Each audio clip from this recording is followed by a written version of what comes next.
Buonasera a tutti e benvenuti a questo terzo appuntamento con i seminari del Centro Studi Rive. Oggi sono molto lieta di presentare questo terzo incontro a cui partecipano molti ospiti, amici importanti e che ringrazio tanto per la loro generosità e per appunto essersi offerti di presentare un intervento molto interessante che attraversa più che trasversalmente, direi quasi, il nostro tema del seminario di quest'anno e che poi ritroveremo in un certo senso in altri seminari a venire. L'intervento di oggi è a cura di Anna Bellavitis e Matteo Pompermaier e si intitola Degli forestieri che entrano in l'arte, stranieri e mercato del lavoro negli statuti delle corporazioni veneziane XVI-XVIII secolo. Introducono questo seminario Monica Viero e Gabriele Paglia con un intervento intitolato Il fondo delle Mariegole della biblioteca del Museo Correr. Prima di presentarvi i nostri relatori vorrei darvi qualche notizia sulle recenti attività e le future ma prossime attività del Centro Studi Rive. Intanto per questo seminario vorrei ancora ringraziare Monica e Gabriele per la appunto coorganizzazione scientifica e la fondazione anche dei musei civici, oltre alla Biblioteca Correr naturalmente. Poi vorrei segnalarvi che il Centro Studi Rive, in particolare il progetto dei seminari Venezia e l'altro, ha ottenuto il label dell'Université Franco-Italienne, è una notizia che risale proprio alla fine dello scorso anno e questo è il primo seminario che inauguriamo appunto con questo prestigioso label. Quindi ringraziamo moltissimo l'Université Franco-Italienne per questa bella opportunità. Poi vorrei anche dirvi che è finalmente disponibile la registrazione del primo seminario, quello che si è tenuto l'11 di novembre a cura del professor Michel Hockman e tra breve sarà disponibile anche il seminario di Gabriele Matino dedicato invece a novità su Vittore Carpaccio. Inoltre mancano ormai pochi giorni alla finalmente uscita del sito internet di Rive che ci consentirà appunto di informarvi anche su un supporto forse anche più adeguato alle nostre attività scientifiche di ciò che faremo prossimamente. Vi ricordiamo infine, prima di presentare i relatori, che questo mese il seminario del Centro Studi Rive raddoppia perché il prossimo appuntamento è previsto per la fine di gennaio, precisamente il 28 gennaio, e sarà con Gianmario Guidarelli che ci presenterà un intervento molto interessante dedicato ad alcune novità su San Giorgio Maggiore. Dunque, prima di lasciare la parola ai nostri ospiti, vorrei dirvi due parole appunto su di loro. Monica Viero, che si è formata all'Università Ca' Foscari di Venezia e all'Università La Sapienza di Roma, è la responsabile del coordinamento biblioteche e archivi della biblioteca del Museo Correr della Fondazione dei Musei Civici. Si occupa di organizzazione, gestione e valorizzazione dei beni archivistici e librari, di progettazione di interventi di catalogazione, inventariazione e digitalizzazione, anche relativamente agli aspetti organizzativi e amministrativi. È inoltre responsabile di corsi di formazione nell'ambito del libro antico e manoscritto e a stampa e della didattica di beni librari. Ha pubblicato molti saggi specialistici e di recente un volume che speriamo magari di presentare, chissà Monica ci saprai dire, che si intitola Di famiglie e di persone, guida agli archivi storici dei musei civici di Venezia, proprio recentissimo perché è uscito nel 2020. Gabriele Paglia invece si è laureato all'Università Ca' Foscari di Venezia e i suoi studi riguardano nello specifico il rapporto testo-immagine e l'analisi stilistica e iconografica dell'apparato illustrativo in codici medievali e del primo Rinascimento. Dal 2007 è in servizio presso la Fondazione dei Musei Civici di Venezia e dal 2018 è operatore culturale presso il Museo Correr, ma anche presso la biblioteca, anzi lavora prevalentemente, se ho capito bene, presso la biblioteca del Correr, dove si occupa di ordinaria gestione naturalmente della biblioteca, ma anche di approfondire la ricerca nel campo della storia dell'illustrazione del libro antico a stampa e manoscritto, dedicando particolare attenzione alla miniatura di documenti e codici ufficiali veneziani. Io non rubo altro tempo ai nostri relatori, vi ricordo che le domande potranno essere poste nella chat e che preferibilmente dedicheremo l'ultima parte del seminario alle domande, quindi dopo l'intervento di Anna Bellavitis e Matteo Compermeier, che vi presenterò naturalmente prima di lasciare loro la parola. Grazie, Monica, a te la parola. Buongiorno a tutti, buon pomeriggio e grazie alle organizzatrici per averci invitato oggi a introdurre i lavori di questo seminario, che restituiscono tra l'altro i frutti di un progetto, il progetto Marven, che ha interessato un nucleo di documenti, appunto le Mariegole delle Confraternite delle Arti e della Devozione e di Devozione, conservati presso la nostra biblioteca del Museo Correra di Venezia. Per la nostra biblioteca una di quelle occasioni che non si devono far scappare, che non si devono lasciare scappare, volendo continuare, nonostante le difficoltà legate ai bilanci, alle risorse, alla pandemia, alle cavallette, volendo continuare a fornire servizi adeguati e di qualità, portando avanti nel frattempo anche progetti e attività di ricerca e di valorizzazione del patrimonio. Una buona occasione dunque di collaborazione con l'Università di Rouen e quindi con Anna Bellavitis, responsabile scientifica del progetto, e con i suoi collaboratori con i quali abbiamo condiviso l'obiettivo di rendere disponibili, attraverso l'elaborazione di un supporto informatico che consentisse una ricerca tematica all'interno di un corpus di fonti di tipo archivistico, nuovi strumenti di accesso alla documentazione che potranno fornire così nuove chiavi per la ricerca. Tale operazione si inserisce perfettamente in un lavoro ormai in corso da qualche anno di approfondimento e di raccolta, cioè quel che io chiamo i lavori fondanti della biblioteca, di importanti quantità di dati sulle collezioni di libri a stampa, di manoscritti e sugli archivi del patrimonio dei musei civici. Accanto a poderose campagne di catalogazione portate avanti negli ultimi anni, che hanno riguardato soprattutto il materiale antico, e a un po' meno poderose purtroppo fino ad ora campagne di digitalizzazione, l'adesione a progetti particolarmente qualificanti come quello che si presenta oggi hanno consentito e consentiranno di fornire nuovi strumenti agli studiosi per il progresso delle ricerche, ma anche nuove consapevolezze molto utili alla gestione del patrimonio.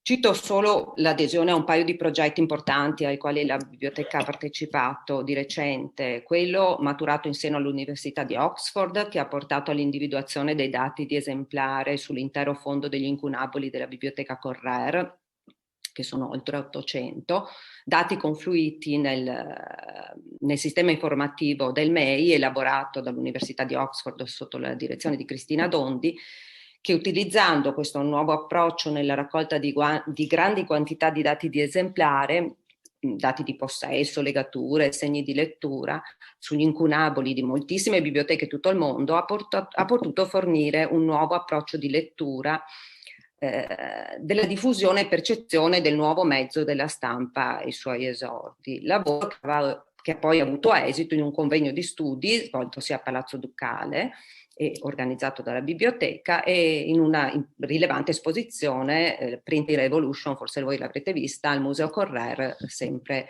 nel 2018. E vorrei poi ricordare un altro lavoro che va in questa direzione. Pregherei Gabriele di far vedere le slide che avevamo preparato, forse adesso si possono vedere, così vediamo in anteprima la copertina del nostro catalogo. Ecco, questo era il catalogo della mostra che è stata fatta al Correll nel 2018. E poi un altro lavoro che va senz'altro in questa direzione, che mi sta particolarmente a cuore, eccolo qua, è il censimento condotto in collaborazione con la Soprintendenza Archivistica Bibliografica del Veneto dell'intero patrimonio archivistico dei musei civici, un lavoro lungo e anche piuttosto complesso, che ha raccolto dati di consistenza e di contenuto di oltre 150 tra archivi e complessi archivistici conservati in tutte le sedi della Fondazione Musei Civici, oltre 11 sedi, rendendo disponibili agli studiosi una grande quantità di dati fino ad ora per niente noti, poco o per niente noti, nella quasi totalità inediti. I dati quantitativi tipici del lavoro di censimento, completati da uno scavo sulla storia della sedimentazione delle carte, che ha consentito di ricostruire una, seppur a volte perfettibile, struttura degli archivi, e affiancati ai profili biografici dei produttori, sono ora disponibili in questa recentissima pubblicazione edita da Fondazione Muve e da Linea d'Acqua. Questo lavoro è stato particolarmente interessante insieme ad altri già avviati di ordinamento e di inventariazione dei fondi. Questo lavoro rende disponibile finalmente una mole di dati e di informazione con le quali ci si dovrà necessariamente confrontare volendo occuparsi di storia veneta e veneziana, proprio perché i dati sono molti e sono nuovi, sono dati, molti di questi dati sono inediti. E questo lavoro ha consentito però anche una riflessione su come spesso nuovi accorpamenti dati alle carte nel corso del tempo siano divenuti fonte di legami che alle carte hanno dato una nuova vita e nuovi significati. Gli archivi o i singoli documenti di archivio, come per esempio appunto le Mariegole, giungevano infatti al museo spesso insieme a biblioteche, a collezioni d'arte, di antichità, e seguendo la prassi in uso, a cui spesso era estraneo il principio di provenienza, i materiali venivano sistemati per formato, per contenuto, per tipologia. Quindi manoscritti, libri a stampa, pergamene, materiali cartografici, statuti, diplomi, commissioni e promissioni, epistolari, autografi e appunto Mariegole, venivano quasi sistematicamente estrapolati dai fondi di provenienza per costituire nuove aggregazioni, nuove raccolte, nuove collezioni che furono negli anni poi incrementate da nuovi acquisti a cui procedevano i vari funzionari e direttori del museo, essi stessi studiosi e cultori di determinati periodi storici o determinate o particolarmente sensibili ad alcune tipologie documentarie, divenendo spesso essi stessi raccoglitori instancabili di fonti estratte talvolta dagli archivi originali. Quindi cioè le carte assumevano nuove chiavi di lettura anche. Per esempio, non so, penso a Giulio Lorenzetti o a Ricciotti Bratti che nei loro studi del Settecento saccheggiavano sistematicamente gli archivi familiari che erano depositati in biblioteca e che poi hanno sedimentato queste carte nei loro propri archivi, no? Quindi questo lavoro ha consentito di fare veramente un po' di ordino e riordino. Oppure a Mario Brunetti per quanto riguarda la storia del Risorgimento. Anche il fondo attualmente conservato presso la Biblioteca del Correr è composto da 246 Mariegole più le 14 provenienti dal Museo del Vetro di Murano, già descritte in uno strumento assai puntuale, che è quello che vedete, cioè il catalogo pubblicato nel 2007 per cura di Paolo Eleuteri e Barbara Vanini in collaborazione con Gabriele Mazzucco. Fu costituito seguendo tali logiche nel corso degli anni a partire dal nucleo appartenente alla raccolta originaria, quella di Teodoro Correr. Quindi le Mariegole, le regole madri costitutive delle confraternite veneziane, sia scuola di devozione o corporazioni di lavoratori praticanti lo stesso mestiere, furono raccolte nel tempo non solo per la loro qualità di testi normativi, ma anche per la loro caratteristica di fonti imprescindibili per la storia del lavoro, della solidarietà, della religiosità, delle forme organizzative, auto-organizzative, ma anche come fonti della storia dell'arte, quando il testo normativo diveniva dichiaratamente artistico se accompagnato da preziose miniature, capilettera, ornati, margini decorati, come vedremo poi in alcuni casi emblematici della nostra raccolta. In questi casi testo e immagine correvano ad esprimere gli ideali sociali e religiosi che stavano alla base della formazione dei diversi sodalizi nati da questa forma di associazionismo che furono nota caratterizzante della società veneziana dal Medioevo fino alla caduta della Repubblica. E proprio per le loro qualità materiali, questi documenti venivano spesso collezionati e raccolti. Mentre quindi i contenuti delle Mariegole erano fondamentali per l'amministrazione e le attività delle confraternite, Il libro in se stesso era usato come oggetto di ruolo liturgico e le sue miniature utilizzate come vere e proprie pitture devozionali.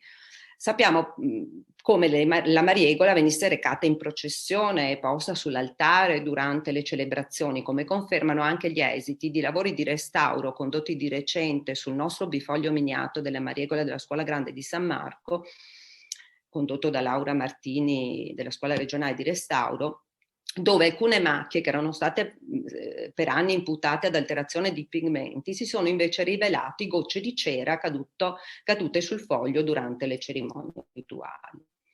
Sappiamo che le scuole si preoccupavano di conservare i loro libri in contenitori chiusi a chiavi e separati dall'altro materiale d'archivio e che spesso venivano registrate negli inventari insieme alle croci processionali, le reliquie, cioè i beni della confraternita. In buona sostanza la Mariegola era considerata più di un documento d'archivio, un oggetto prezioso, meritevole di essere abbellito e scrupolosamente protetto. La maggior parte delle Mariegole che si conservano oggi era rimasta negli archivi delle varie scuole e delle diverse arti fino all'età napoleonica. Sappiamo come in virtù dei decreti del 1806 e del 1807, con la soppressione delle confraternite, delle congregazioni, delle compagnie e delle società laicali, gli archivi delle corporazioni vennero in gran parte distrutti. Alcuni vennero assorbiti negli archivi statali oppure vennero parzialmente o integralmente conservati presso gli archivi delle parrocchie dove le scuole avevano sede. Un numero limitato di Mariegole si salvò dalla distruzione o dalla dispersione passando con gli archivi delle scuole nell'Archivio Generale Veneto, cioè l'Archivio di Stato, dove i fondi arte, scuole piccole suffragi e scuole grandi conservano i documenti delle fraglie, delle scuole comuni e delle scuole dei battuti. La maggior parte delle Mariegole, in particolare quelle più pregiate, con miniature o belle legature, non sfuggirono però al disastro delle soppressioni e della crisi finanziaria seguita alla fine alla caduta della Repubblica e all'avvento del regime napoleonico. E anche se le confraterniche cercarono di salvare il più possibile i loro beni dalle confische, molti di questi beni infine furono saccheggiati o venduti per pagarne i debiti. In molti casi vennero smontate e vendute anche le preziose legature. Noi stessi conserviamo nel nostro fondo legature separate dai testi o i cui testi sono perduti, oppure testi senza legature, moltissimi naturalmente, perché con le loro coperte bronze ed argento naturalmente facevano gola ad amatori, ad antiquari, presso cui poi venivano acquistati da altri antiquari o da bibliofici, storici e collezionisti d'arte. Alcune Mariegole rimasero nelle chiese presso cui le confraternite avevano avuto sede, oppure furono conservate presso gli ultimi gastaldi o gli alti funzionari della scuola che, venendo anche queste col tempo vendute o donate, come per esempio la Mariegola degli Specchieri, donata al Museo Correr nel 2001 dai discendenti di Antonio Viamin, dei discendenti della famiglia di Antonio Viamin, che è stato l'ultimo gastaldo della scuola che ricoprì l'incarico nel 1798. In questo panorama di grande confusione seguita alla caduta della Repubblica e poi per tutto l'Ottocento, eruditi e collezionisti veneziani, nel tentativo di salvare il patrimonio artistico e culturale, si adoperarono, lo sappiamo, per salvare, oltre a raccolte d'arte di inestimabile valore che rischiavano la dispersione, manoscritti e libri a stampa dalle mani di librai, di commercianti. Le Mariegole in particolare, essendo pezzi d'archivio che proprio per la loro natura e per essere testimonianza di una importante realtà sociale, cittadina, ebbero da subito un'enorme fortuna collezionistica, che sia tra i bibliofili sia tra i cultori di memorie patrie. Teodoro Correr e Emanuele Cicogna, naturalmente, come Giovanni Rossi anche, furono tra quei collezionisti che formarono queste grandi collezioni, oltre che d'arte anche di libri e di manoscritti, salvando dalla dispersione tra enormi patrimoni anche moltissime Mariegole. Teodoro Correr, sappiamo, cominciò la sua avventura collezionistica molto presto, e pur ricoprendo fino agli anni 90 dell'Ottocento gli incarichi pubblici a cui ogni patrizio come lui era tenuto, Dall'89 divenne poi abate nella chiesa di San Giovanni Decollato, dove abitava, e da quel momento si dedicò esclusivamente al collezionismo, sistemando la sua raccolta straordinaria di oggetti d'arte, di numismatica, di sculture, di bronzi, di coni, di sigilli, e chi più ne ha più ne metta, nel suo palazzo, nella sua casa di famiglia, e donandola poi per legato testamentario alla città di Venezia. Morto il Correr negli anni 30, nel 1830, la raccolta divenne museo dal 1836, museo aperto al pubblico come da sua espressa volontà. La raccolta, oltre alla parte artistica, comprendeva anche oltre 27 volumi tra manoscritti e libri a stampa, e comprendeva già allora numerose mariegole, soprattutto miniate, che tuttora costituiscono uno dei nuclei più importanti, oltre una ventina della raccolta. L'altro importante e cospicuo nucleo della collezione è rappresentato dalle mariegole di provenienza cicogna. Cicogna, insomma, sappiamo, un gigante delle collezioni bibliografiche e documentarie, impiegato presso il Tribunale di Venezia, fu senza dubbio uno dei più grandi collezionisti di libri e documenti, oltre che naturalmente noto autore di opere fondamentali per lo studio della storia dell'arte veneziana, come le iscrizioni veneziane del saggio di bibliografia. Raccolse oltre 30.000 tra volumi, opuscoli a stampa, e oltre 4.500 manoscritti, tra cui più di 100 mariegole, che acquistava dai librai suoi fornitori abituali, come Adolfo Cesare, Milesi, ma anche nelle bancarelle ai piedi del ponte dell'Accademia, come la Mariegola dei Fruttaroli. In qualche caso, in preda al suo furore bibliofilico, ne faceva eseguire copie anche dagli originali, come faceva con tutte poi le sue edizioni rare che fossero mutili, no? Faceva eseguire copie dagli originali, come nel caso di quella del Collegio dei Pittori, copia fatta eseguire da Cicogna sull'originale appartenuto al pittore Giovanni Pividor nel 1853. Cicogna nel 65, 3 anni prima della sua morte, lascia questa superba biblioteca in dono alla città di Venezia in cambio di un vitalizio per le 2 sorelle nubili, anche racchie, perché nessuno evidentemente sarebbe voluto sposare mai, e quindi erano sul groppone suo, per cui lui a un certo punto ha fatto quello che aveva già consigliato a Correr di fare, ha lasciato i suoi libri alla città in cambio di questo vitalizio per le sorelle.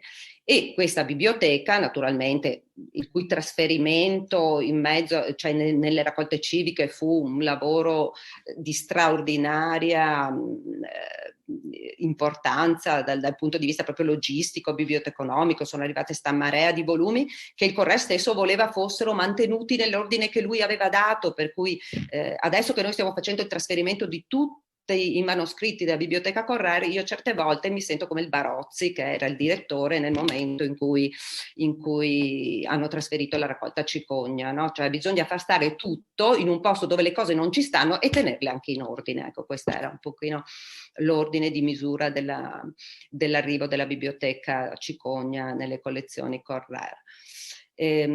Anche dalla raccolta di Giovanni Rossi, che alla morte lasciava anche lui una biblioteca di oltre 30.000 volumi alla Marciana, però questa volta 11 esemplari di mariegole pervennero al Museo Correr. Nel corso degli anni poi le raccolte della collezione continuarono a incrementarsi, grazie ai doni e ai legati che i cittadini più sensibili e interessati alla costituzione di un vero e proprio importante museo della città continuavano a depositare nella corte civica. Anche la raccolta di mariegole nel frattempo continuò ad essere incrementata attraverso doni come nel caso di quelle pervenute grazie al legato di Domenico Zoppetti, che era un collezionista, però era anche un negoziante di tessuti, e lasciò al museo, oltre alla sua collezione d'arte, anche i libri a stampa e i manoscritti, tra cui la straordinaria Maregola dei Laneri, che forse non è questa, che è interessante, poi vi illustrerà dopo Gabriele, perché ha delle particolarità iconografiche che la rendono interessante.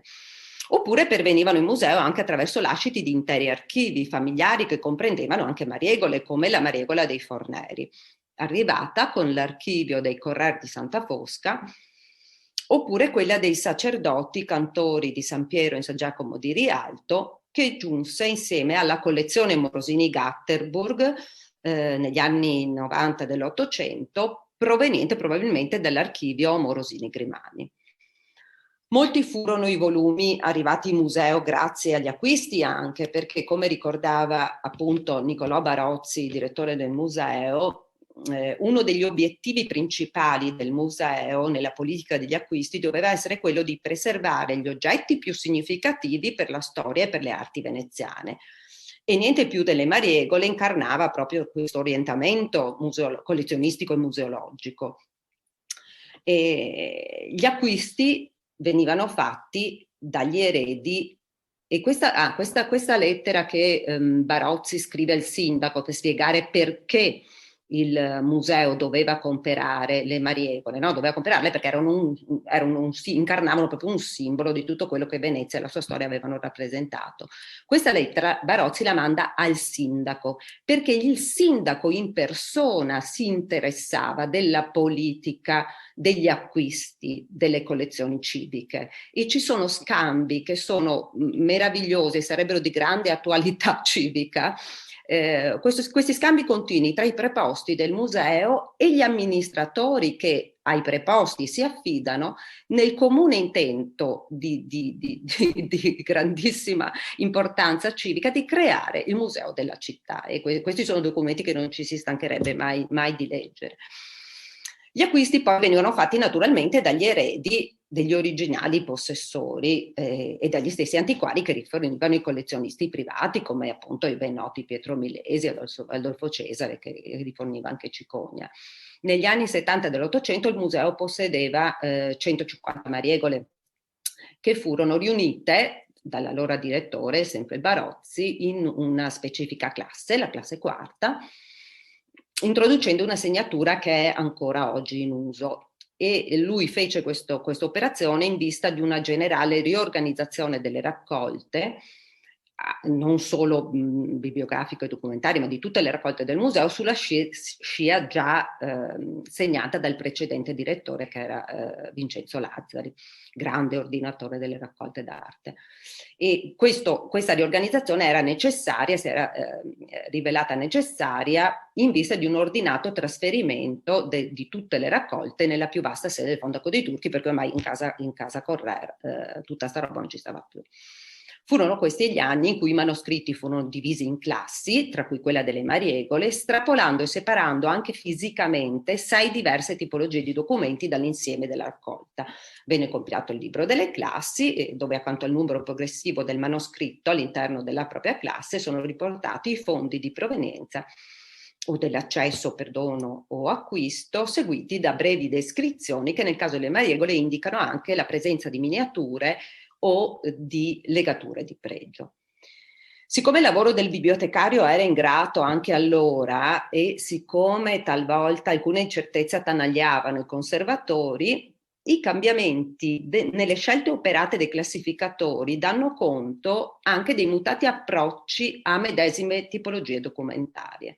Il bifoglio miniato appartenuto alla Mariegola della Scuola Grande di San Marco, cioè, insomma, sappiamo, no? La Scuola Grande di San Marco, Scuola dei Battuti, istituita nel 1260 nella chiesa di Santa Croce di Lupra a Santa Croce e poi trasferita a San Giovanni e Paolo nel 1467, fu collocata da Teodoro Correr stesso nella classe dei dipinti, cioè la classe 1 del museo, la più importante.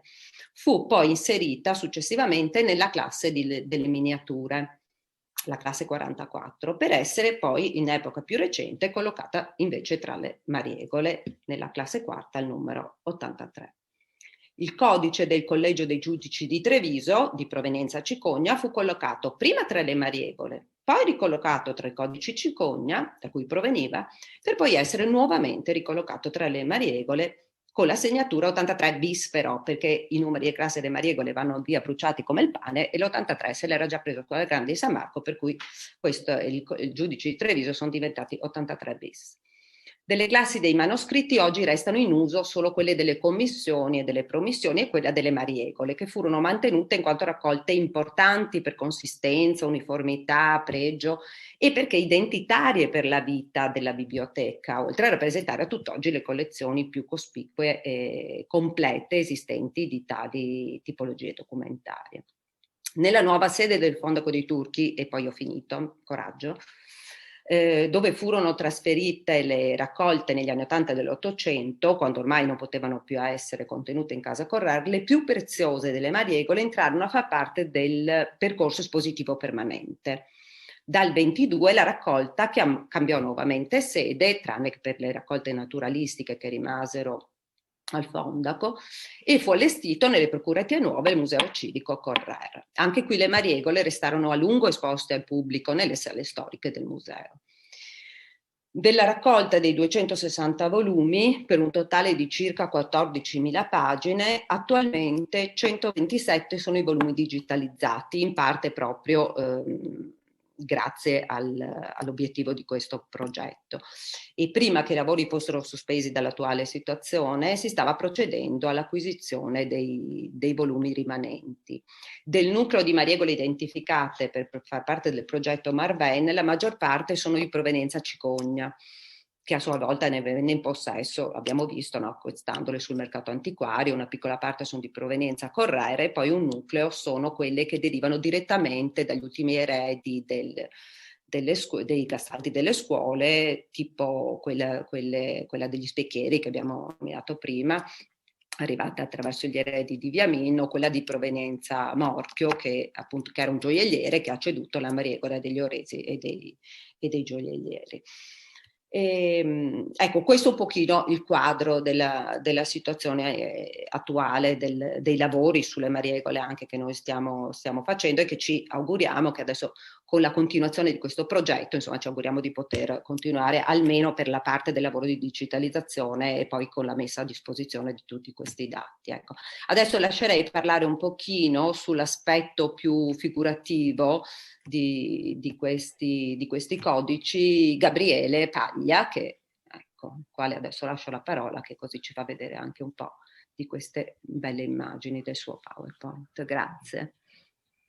Grazie, procederò a una breve rassegna dei principali esempi appunto di mariegole miniate, per fare un attimo un'introduzione su cosa troviamo all'interno di questo fondo delle mariegole dal punto di vista storico-artistico. Le decorazioni delle mariegole, oltre a essere materiale di studio per gli storici dell'arte, aiutano a comprendere l'importanza normativa e documentaria, simbolica e devozionale che questi libri rivestivano per le arti e per le scuole di devozione veneziane che le possedevano.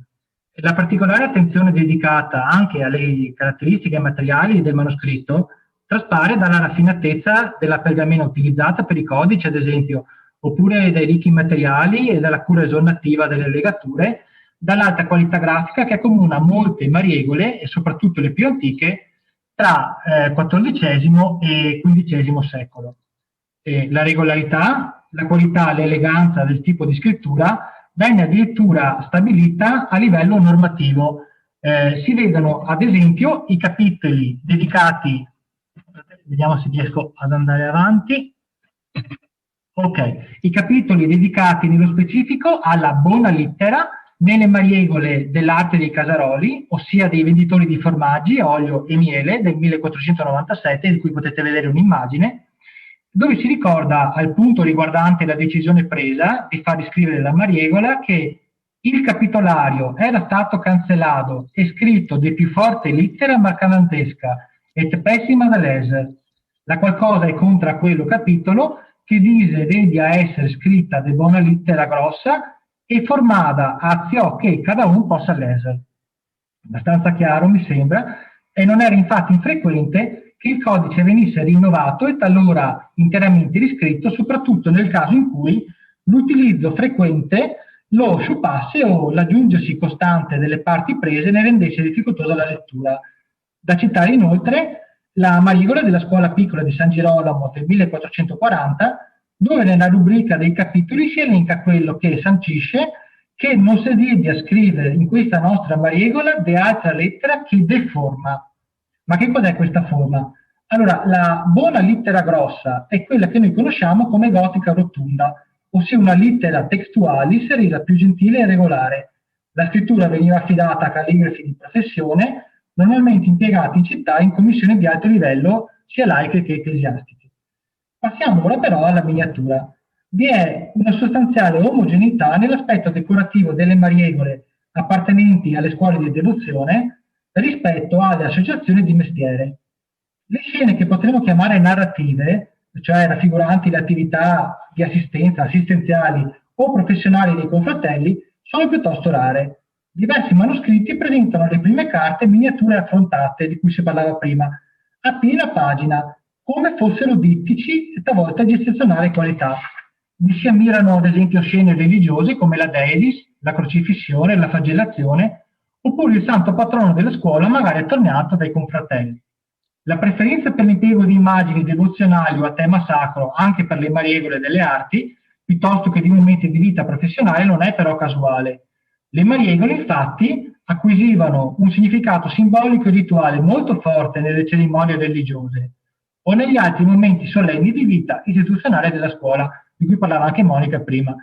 Esse venivano esposte aperte alle pagine più riccamente miniate, i cui soggetti sacri potevano così essere venerati dai fedeli, svolgendo una funzione paragonabile a quella delle icone. Tanto era l'impegno profuso nella realizzazione di queste importanti miniature e la devozione di cui erano oggetto, che questi bifogli venivano regolarmente asportati e inseriti nei codici con le nuove redazioni delle mariegole, laddove essi si fossero rese necessarie, nel caso di un rinnovamento ovviamente del codice stesso. Ad esempio, nella già citata Mariegola delle Arti dei Casaroli, in apertura del codice possiamo ammirare a sinistra la crocifissione, a destra la benedizione dei confratelli da parte del patrono San Giacomo. L'autore della decorazione è Alberto Maffei, maestro ben noto nella Venezia dell'epoca, responsabile di numerose decorazioni manoscritti religiosi e ufficiali tra XV e XVI secolo. Tuttavia l'esempio più importante di bifoglio miniato di questo tipo, che abbiamo già visto, è quello che faceva un tempo parte della mariegola della Scuola Grande di San Marco. Realizzato attorno al 1350, è l'unico frammento superstite del manoscritto originario, da cui venne staccato probabilmente nel XIX secolo. Sul fondo oro San Marco benedice il Guardian Grande, lo vediamo a sinistra, che intercede per i confratelli, mentre nel foglio successivo si ammira la flagellazione. Il prestigio e la ricchezza della più importante tra le scuole grandi di Venezia permise di rivolgersi a un maestro di eccezionale levatura, probabilmente lo stesso Paolo Veneziano, o a un suo strettissimo collaboratore. L'utilizzo devozionale di questo tipo di manoscritti e la loro centralità nelle celebrazioni solenni viene qui ricordato dal confratello intento a baciare devotamente la mariegola, aperta tra l'altro proprio al bifoglio qui rappresentato, una specie di metateatro se possiamo dire. Inoltre lo squarcio sul dorso della tunica, lo vediamo a destra, rimanda alla pratica della flagellazione, richiamata pure dall'episodio evangelico del recto successivo. A una seconda scuola dei battuti, la Scuola Grande di San Teodoro, fondata nel 1258 presso la chiesa di San Salvador, appartiene un altro celeberrimo dittico miniato. Ancora una volta, come rivelano le diverse dimensioni rispetto ai fogli successivi, siamo in presenza di un bifoglio facente parte di una precedente mariegola del 1330 circa, inserito nel nuovo esemplare di 20 anni più tardo, ossia del 1358 circa. Il primo patrono di Venezia, Teodoro, intercede per i confratelli presso Cristo, invesis al verso della carta precedente, tramite un mutuo e silenzioso dialogo di sguardi. Lo stile tra bizantinismo paleologo e i primi fermenti gotici ricorda ancora una volta da vicino il giovane Paolo Veneziano. Anche la mariegola della scuola di Santa Caterina di Sacchi, sempre scuola devozionale, presenta un bifoglio recuperato da un manoscritto precedente. A piena pagina vi vengono rappresentati la crocifissione e il matrimonio mistico della Santa con Gesù Bambino, miniature datate entrambe al 1345. Il ricorso da parte delle scuole di maggior prestigio e di possibilità economiche a famosi e già affermati maestri pittori e miniatori fu pratica proseguita nel tempo, come testimonia tra le altre il santo delle iniziali figurate nella mariegola della scuola di San Girolamo degli anni 50 del XV secolo, è attribuita appunto a un maestro di grande levatura, cioè Leonardo Bellini, nipote e allievo di Jacopo Bellini, tra i più famosi attivi miniatori impegnati all'epoca nella decorazione, in particolare di documenti ufficiali usciti dalla cancelleria ducale, come ad esempio le famose commissioni e le promissioni ducali. Come si è già accennato, le miniature delle marievole delle scuole devozionali e di quelle appartenute alle arti condividono spesso gli stessi soggetti e schemi decorativi, non c'è insomma una vera e propria differenza. Ne abbiamo un esempio nel meraviglioso statuto dei compravendi pesce, ossia dei compratori e dei rivenditori di pesce, i quali avevano la propria sede nella chiesa dei Carmeni. Le miniature, realizzate tra 1482 e 1485, sono un capolavoro della bottega del maestro dell'Ovidio di Rimini, il raffinatissimo e anonimo maestro di ambito veneziano, responsabile della decorazione del codice con le metamorfosi di Ovidio, copiato attorno al 1480 e conservato alla biblioteca Gambalonghiana di Rimini. Alla consueta crocifissione a piena pagina segue la Madonna della Misericordia, sotto il cui manto trovano rifugio i confratelli, soggetto ripetuto anche nell'incipitale alla pagina successiva. La Madonna della Misericordia è un tema assai frequente nelle illustrazioni delle marievole ed è testimonianza della pratica della preghiera comune, che era importante nelle scuole e nelle arti, tanto importante appunto per queste confraternite. Poco oltre si ammira una vignetta con la rappresentazione dei 12 savi, lo vediamo in basso a destra, della scuola riuniti in presenza del notaio per l'approvazione del capitolare, preceduta dalla figura di un membro della fraternità in tunica nera. Le rare raffigurazioni di questo tipo, ossia di momenti lavorativi e istituzionali delle scuole di devozione e delle arti, sono condivise da altre, seppur non numerose, marievole. Potremmo citare, ad esempio, l'eccezionale Codice dell'arte dei Laneri, accennavamo prima, del 1386, che è un unicum autentico nel corpus di questi manoscritti, per essere innanzitutto il solo a non comprendere soggetti religiosi. Non c'è un santo patrono, non c'è un soggetto religioso. Nonché per essere stato interamente affidato per la decorazione non a un veneziano, ma a un maestro tardo-gotico, fiorentino o senese. Questa commissione toscana è testimonianza degli strettissimi rapporti professionali esistenti tra i lannaioli toscani e quelli veneziani. I toni dei fregi dei vivacissimi colori incorniciano rappresentazioni di momenti quotidiani di vita professionale, quali ad esempio due consoli e dei mercanti, intenti a fornire ordini a un artigiano che tiene per le orecchie una pecora, in alto a sinistra, oppure una naturalistica rappresentazione di un ariete, nel bas de page, un giuramento di fronte a un console, un controllo contabile nei registri dell'ordine, oppure un momento di pesatura della lana. Lo vediamo appunto in dettaglio a destra. Precedente di qualche decennio è la mariegola dell'arte dei barotteri, ossia dei lavoratori delle pellicce di Ermellino, del 1334. In fondo alla pagina miniata, in una scenetta realistica e vivace, il pellicciaio è intento a mostrare al Gastaldo, come prevede lo statuto, il lavoro eseguito. In altre occasioni, la professione verrà evocata rapidamente da elementi singoli e non narrativi, come ad esempio l'abbigliamento dei consociati o gli strumenti di lavoro. Basterà citare qui il tappeto esposto alla finestra, nella pagina miniata con la rappresentazione del Gastaldo, intento a donare il libro a doge Francesco Foscari, in carica dal 1423 al 1457, in un frammento della mariegola di Tessitori. Ancora le cornette da corriere, in un'immagine divertentissima, appese ai chiodi di una parete decorata e pronte all'uso, seguono le immagini di due confratelli in abito professionale, inginocchiati in adorazione di Santa Caterina Martine, nella mariegola del 1554, contenente gli statuti di Corrieri Veneti per Roma. In altre occasioni il santo patrono in persona sarà evocativo della professione. Cito per concludere, e ne arrivo appunto a concludere, due esempi significativi. Il primo è posto in apertura alla mariegola della prestigiosa arte dei Calafati dell'Arsenale ed è stato dipinto tra 1577 e 1579 da Giorgio Colonna, miniatore particolarmente attivo nella decorazione di documenti ufficiali veneziani nella seconda metà del XVI secolo. Dei quadri che occupano interamente la pagina si rappresentano i principali eventi della vita del santo, narrata poi in apertura al foglio successivo. Vediamo in alto a destra, vita del glorioso San Foca, vescovo e martire, protettor nostro. È notevole il primo riquadro, dove San Foca, come recita la didascalia, lavora a far timoni. e le carte successive la rappresentazione di San Foca su un piedistallo con gli strumenti del mestiere in basso, preceduta da una riproposizione in chiave moderna della veneratissima Vergine Nicopeia.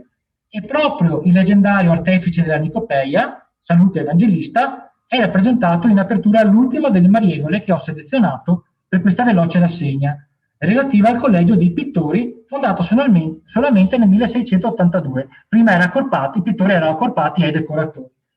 Nella miniatura del 1683, tarda testimonianza della forza della tradizione devozionale delle arti veneziane dopo più di 300 anni, l'Evangelista fornisce ancora un vivo esempio di condotta morale e professionale ai confratelli della scuola, traendo ispirazione per la propria opera, vediamo che sta dipingendo, direttamente da Maria Vergine assunta in paradiso, poiché, come ricorda il motto che conclude la Mariegola, non si comincia bene se non dal cielo. Grazie dell'attenzione. Io ringrazio infinitamente sia Monica che Gabriele per questi strepitosi interventi che ci hanno concesso così di cominciare a entrare nel mondo delle Mariegole, che adesso esploreremo da un altro punto di vista grazie alla presentazione che si accingono a fare i nostri prossimi ospiti, che sono appunto Anna Bellavitis e Matteo Pompermayer. Anna Bellavitis è professoressa ordinaria di storia moderna e direttrice del Groupe de Recherche d'Histoire dell'Università di Rouen-Normandie. Ha conseguito il dottorato presso l'École des Hautes Études en Sciences Sociales e l'abilitation à diriger des recherches all'Université de Lyon 2. È una specialista molto nota appunto a chi si occupa di Venezia e del Rinascimento, che lavora su temi vari, soprattutto riguardanti la storia sociale, la storia di genere, della famiglia, il lavoro, l'apprendistato. Abbiamo diretto insieme un progetto dedicato proprio all'apprendistato in epoca moderna, dalla fine del XVI secolo alla fine del XVIII, e tra le sue pubblicazioni ricordiamo Identité, mariage, mobilité sociale del 2001 e ancora Famille, genre et transmission à Venise au XVI siècle del 2008, e infine il libro sul lavoro delle donne, uscito sia in italiano che in inglese, recentissimo, del 2018. Matteo Pompermayer è invece ricercatore postdoc presso l'Università di Stoccolma. I suoi interessi di ricerca riguardano principalmente i mercati finanziari di epoca moderna. Attualmente si occupa di studiare le reti di credito informali nell'ambito del progetto Banking Before Banks e sta per pubblicare un libro intitolato L'économie du mouchoir, crédit et microcrédit à Venise au XVIIIe siècle, incentrato sull'attività di credito degli osti veneziani in epoca moderna. Senza tardare oltre, lascio la parola ai nostri prossimi ospiti. Grazie Valentina, grazie a tutto lo staff di Rive per aver organizzato questo incontro, grazie moltissimo a Monica Viro e Gabriele Paglia per questa presentazione che veramente ci ha mostrato tutta la materialità e soprattutto la ricchezza di questo fondo. Allora, non parlerò molto a lungo perché sarà molto più interessante sentire quello che Matteo Pompermayer ci dirà riguardo proprio al progetto appunto Marven. Allora, come abbiamo scritto nel nostro piccolo riassunto, l'espressione di Philippe de Comines, che a fine 400 dice che a Venezia era abitata solo da stranieri, e a parte qualche patrizio, è molto nota. Quello di stranieri nel mercato del lavoro veneziano è un tema molto importante che ha suscitato varie ricerche. Ora adesso non starò a citare tutti gli storici che se ne sono occupati e non citerò soprattutto gli storici dell'arte e dell'architettura, perché questo lo lascio a voi che siete molto più esperti, e Valentina in particolare di me, di questo tema.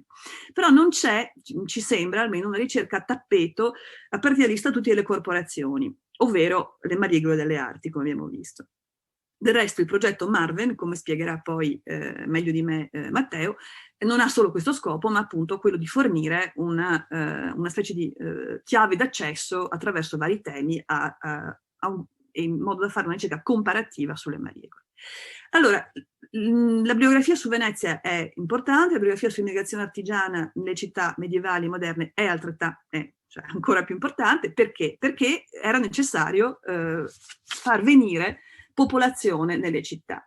Le città erano chiamate già si andava a morire, no? C'era questa idea che bisogna continuamente rinnovare la popolazione delle città. Era un problema demografico molto, molto chiaro, che purtroppo ci rimanda a fatti attuali, cosa che non avremmo mai immaginato solo qualche tempo fa, ma comunque tutti i periodi di crisi demografica effettivamente sono poi legati alle epidemie di peste, sono caratterizzati, nel caso di Venezia, questo è chiarissimo, da un'apertura dei mestieri a stranieri che non avessero seguito un apprendistato e dunque fossero privi di tutti i titoli necessari ad entrare nel mestiere, oppure che lo avessero seguito altrove. Facevano eccezione alcune attività strategiche per la città, oppure per le quali il pericolo di veder scomparire i segreti di fabbricazione con i lavoratori stranieri che poi se ne sarebbero andati è stato più importante della necessità appunto di aprire.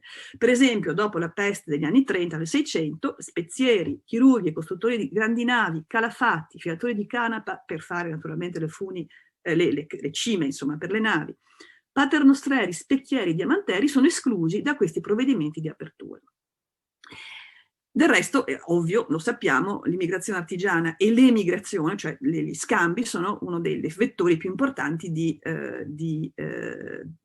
circolazione delle innovazioni, ed è la ragione per cui, ad esempio, sappiamo che i vetrai veneziani per i vetrai era proibito appunto andarsene.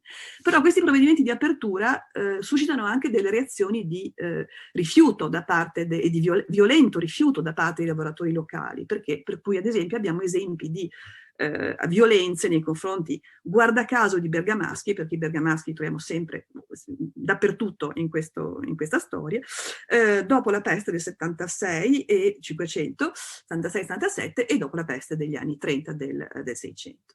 Allora, ci sono delle ragioni per aprire le corporazioni che sono ragioni generali, e quindi provvedimenti che sono presi dal governo veneziano, e poi ci sono ragioni interne, ragioni legate al mestiere, per cui per esempio nel 1491 i tagliapietra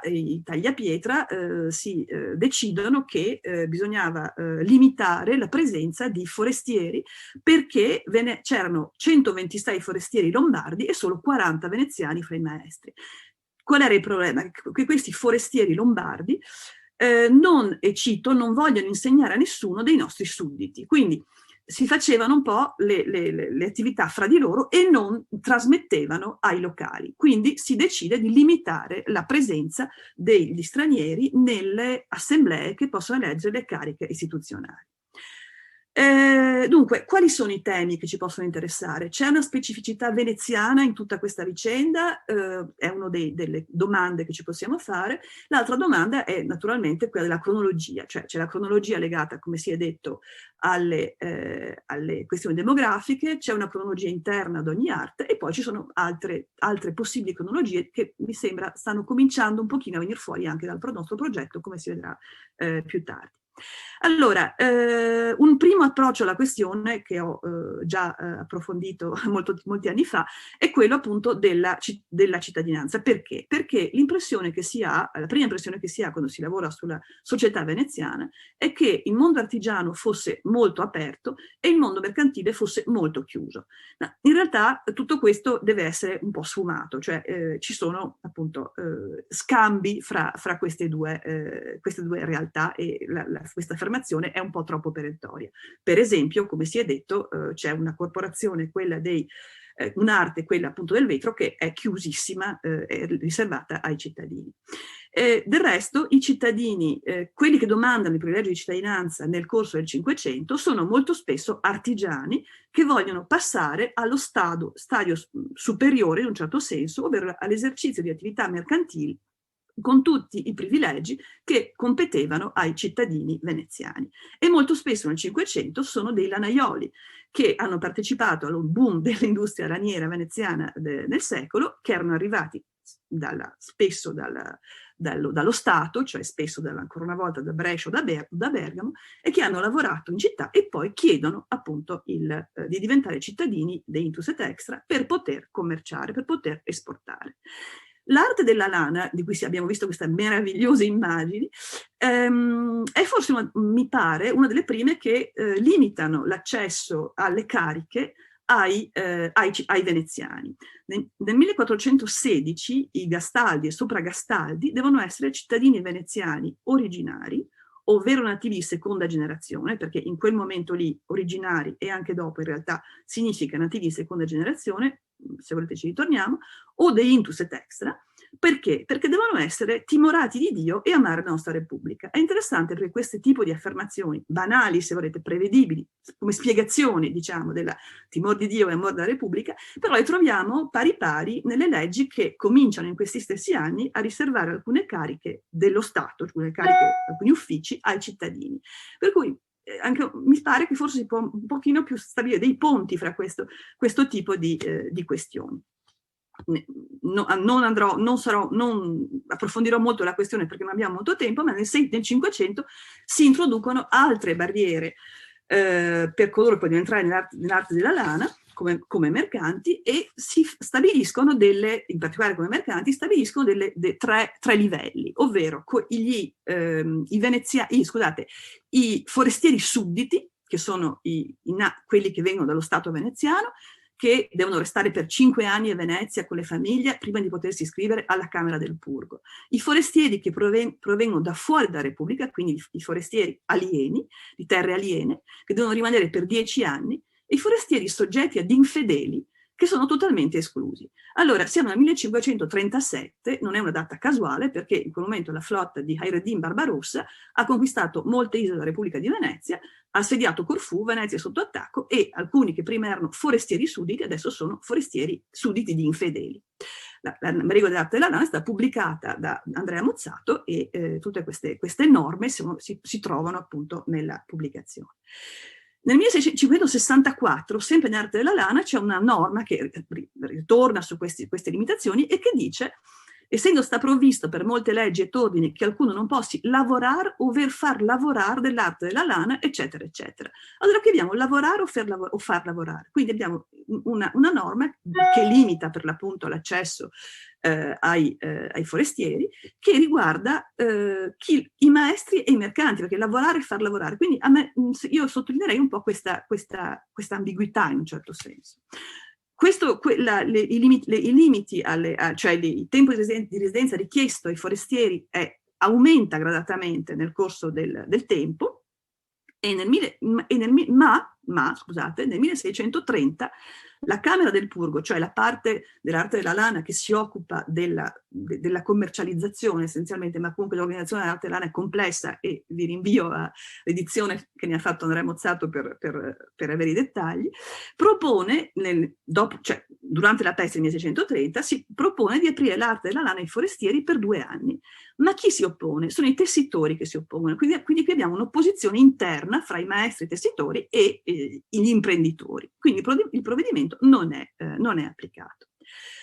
Questo tipo poi comincia la crisi dell'arte della lana nel secondo 600, e nel 700 troviamo un interessante scambio fra i produttori di comune e la Camera del Purgo, ancora una volta, che i produttori di comune chiedono ai mercanti se gli mercanti ebrei possano portare pregiudizio all'industria laniera veneziana.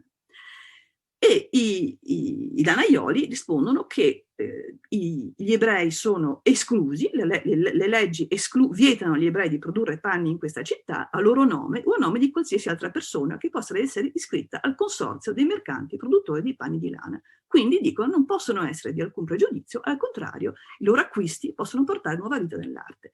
In realtà nel Settecento sappiamo che, soprattutto fino al Settecento, c'è una presenza importante appunto di mercanti ebrei, e spesso con veneziani che fanno da prestano.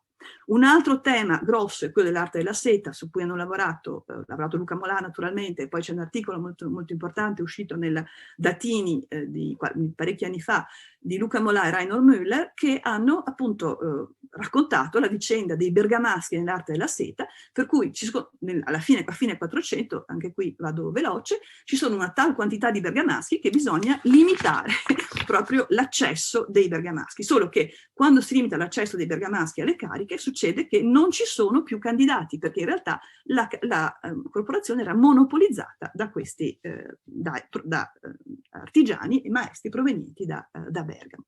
Quindi abbiamo questi problemi interni e queste realtà, in realtà, di apertura che sono un dato di fatto in un certo senso. Un dato di fatto che si scontra tra secondo 600 e 700 con problemi molto più generali di crisi dell'economia veneziana, anche se è una crisi molto, molto ridimensionata dagli studi recenti, però si pone appunto il problema di preservare dei lavori, delle attività per i veneziani. Quindi arriviamo a una norma da una legge del 1767, che è siamo molto avanti, una nuova legge generale sull'apprendistato. Naturalmente siamo nell'epoca in cui le corporazioni, c'è tutta una pressioni per la liberalizzazione del lavoro, del mercato del lavoro, la crisi delle corporazioni a livello europeo, quindi è tutto questo contesto generale, però ci sono anche, ci sono, scusate, anche tentativi veneziani da parte del Partizato veneziano appunto di aprire le arti, di aprire il mercato del lavoro, e una legge del 1767 è una nuova legge generale sull'apprendistato che stabilisce che gli apprendisti nei mestieri riguardanti la vendita di beni di consumo all'interno della città devono essere nativi della città o soggetti dello Stato, o sudditi dello Stato, scusate. In modo che, cito, la via del servizio che gradualmente portava al rango di capomaestro e la possibilità di aprire un negozio fosse riservata esclusivamente a loro e esclusione di tutti gli altri, perché l'abbondanza di stranieri privava dei mezzi di sussistenza. Quindi qui siamo in una situazione in cui è stata studiata per l'appunto dalla storiografia, per cui si separano, si dividono in classi le arti e le corporazioni veneziane, che sono numerosissime in questo momento. Nel 1773 sono 142 le corporazioni veneziane e pare che circa il 20% della popolazione ne facesse parte, che è evidentemente molto, molto importante. Comunque si dividono in varie classi e le classi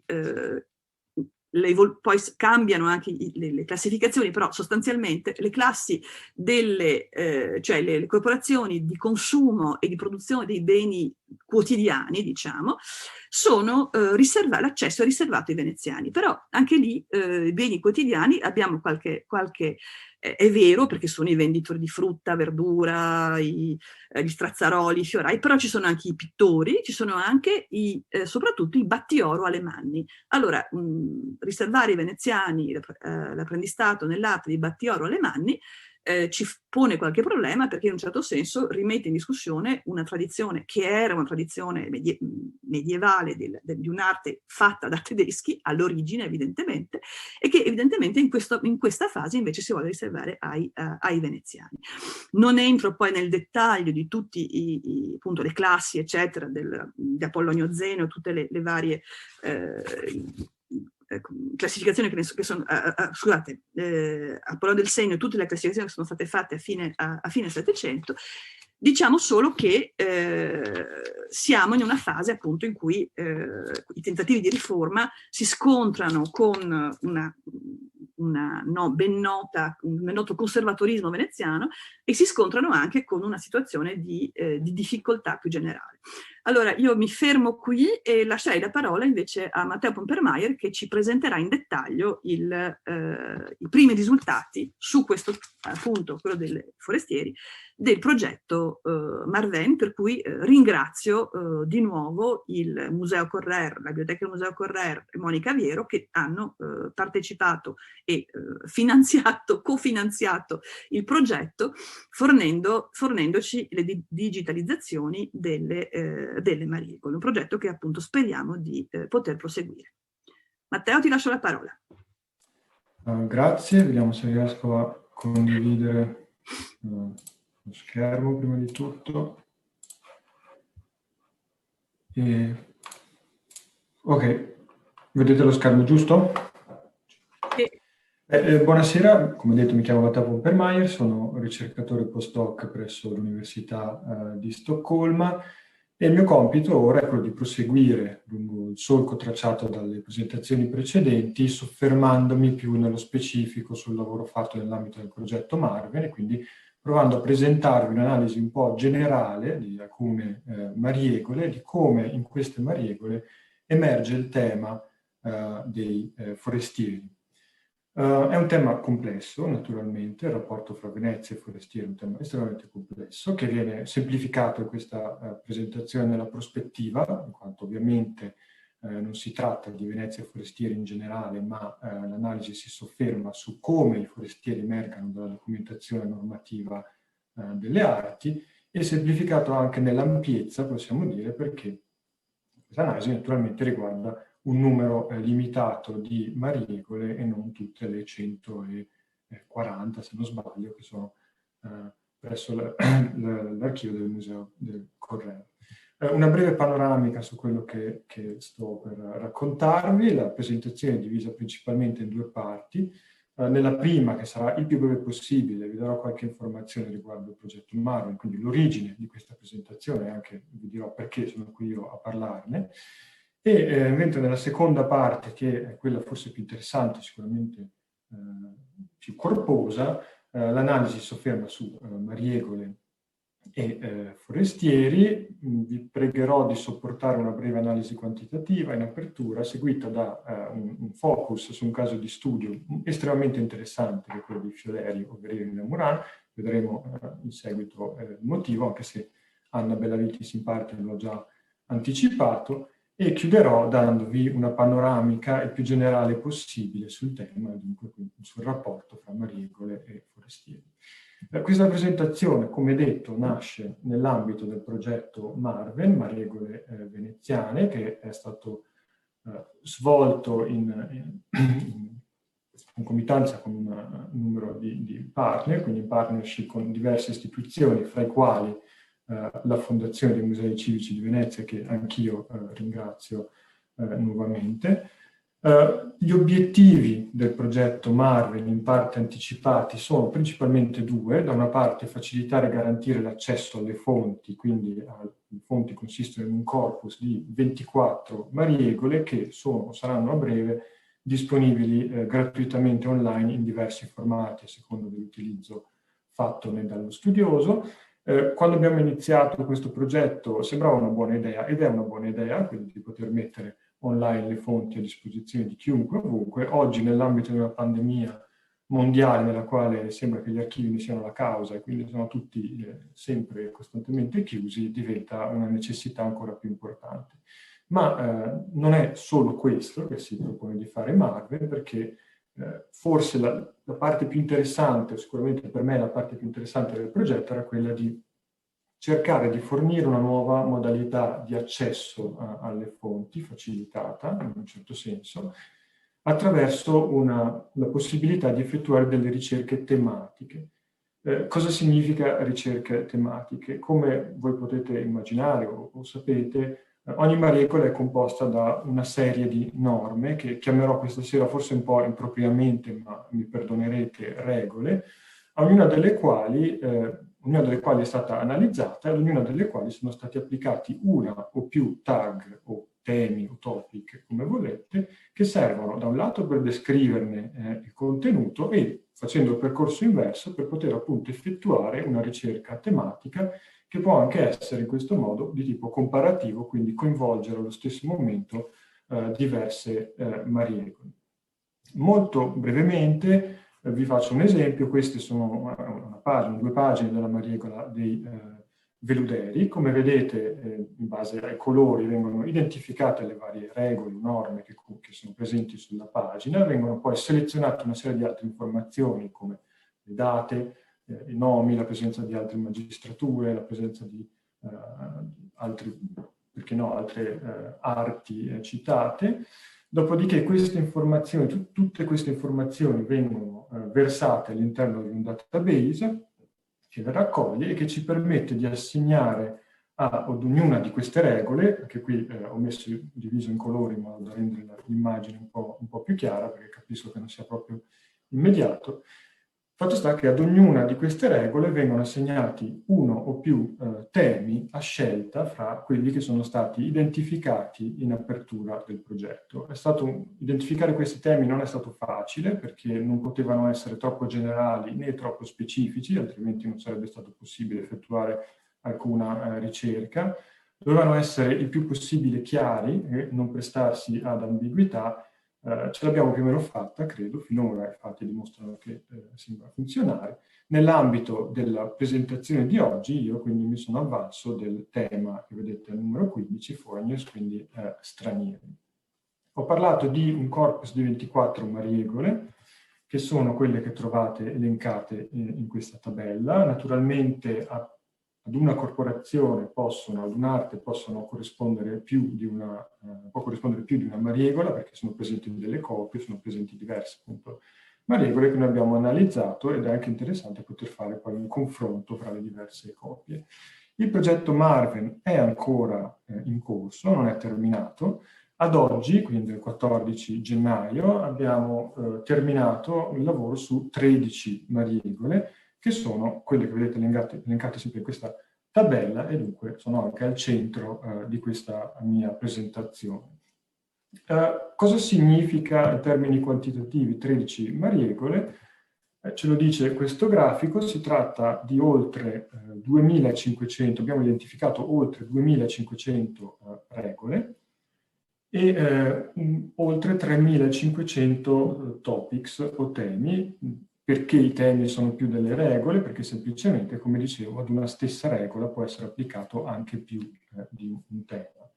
Come vedete nel grafico sulla sinistra abbiamo un andamento crescente, perché la maggior parte delle regole sono datate nel periodo che va dalla seconda metà del 500 alla prima metà del 700, e non c'è, il trend generale non è correlato al numero delle mariegole. Il numero delle mariegole, la data di edizione delle mariegole analizzate è indicata dai puntini rossi che trovate sopra le colonne. Perché non c'è una diretta correlazione fra il numero delle mariegole e il numero delle regole? Semplicemente perché, come dicevamo prima, alcune mariegole sono delle copie e tutte le mariegole contengono delle regole che possono risalire a molti anni, molti decenni, addirittura qualche secolo prima rispetto alla data di edizione della mariegola stessa.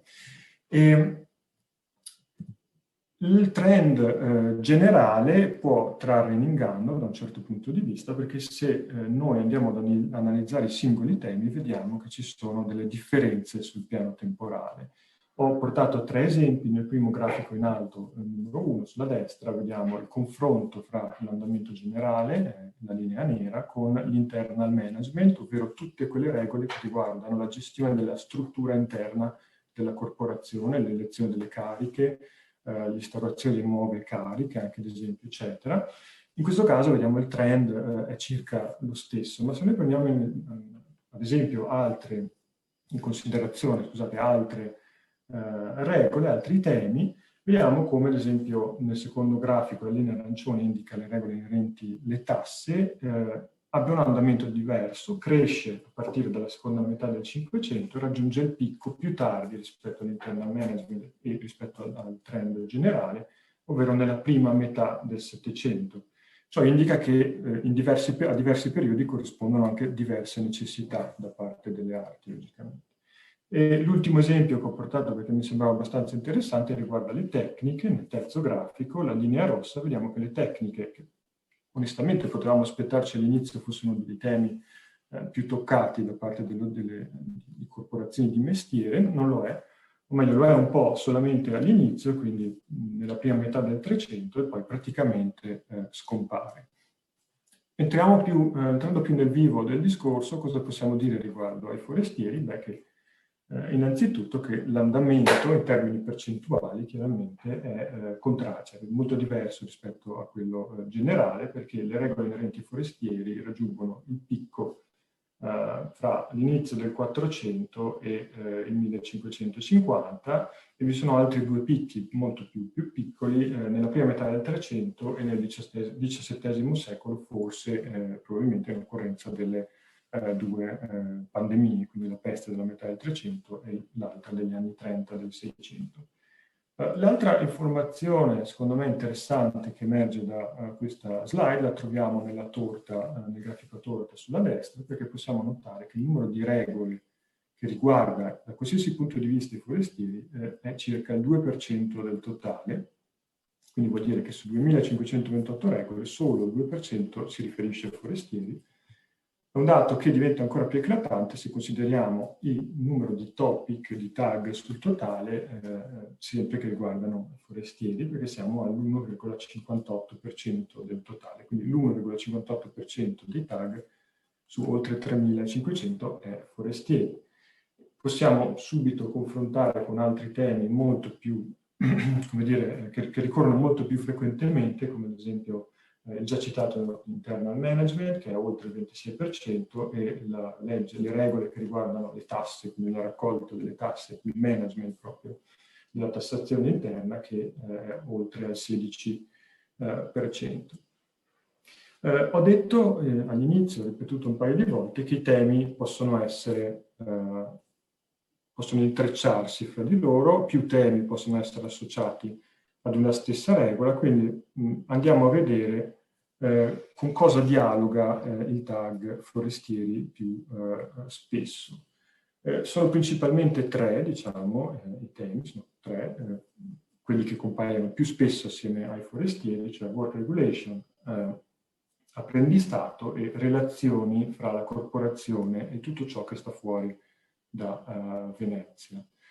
Cosa vogliono dire queste cose? Che i forestieri vengono tirati in ballo sostanzialmente quando si parla di tutte le regole che riguardano l'attività manifatturiera, quindi giorni di lavoro, chiusura, privilegi di alcune parti, procedure, eccetera, quindi work regulation.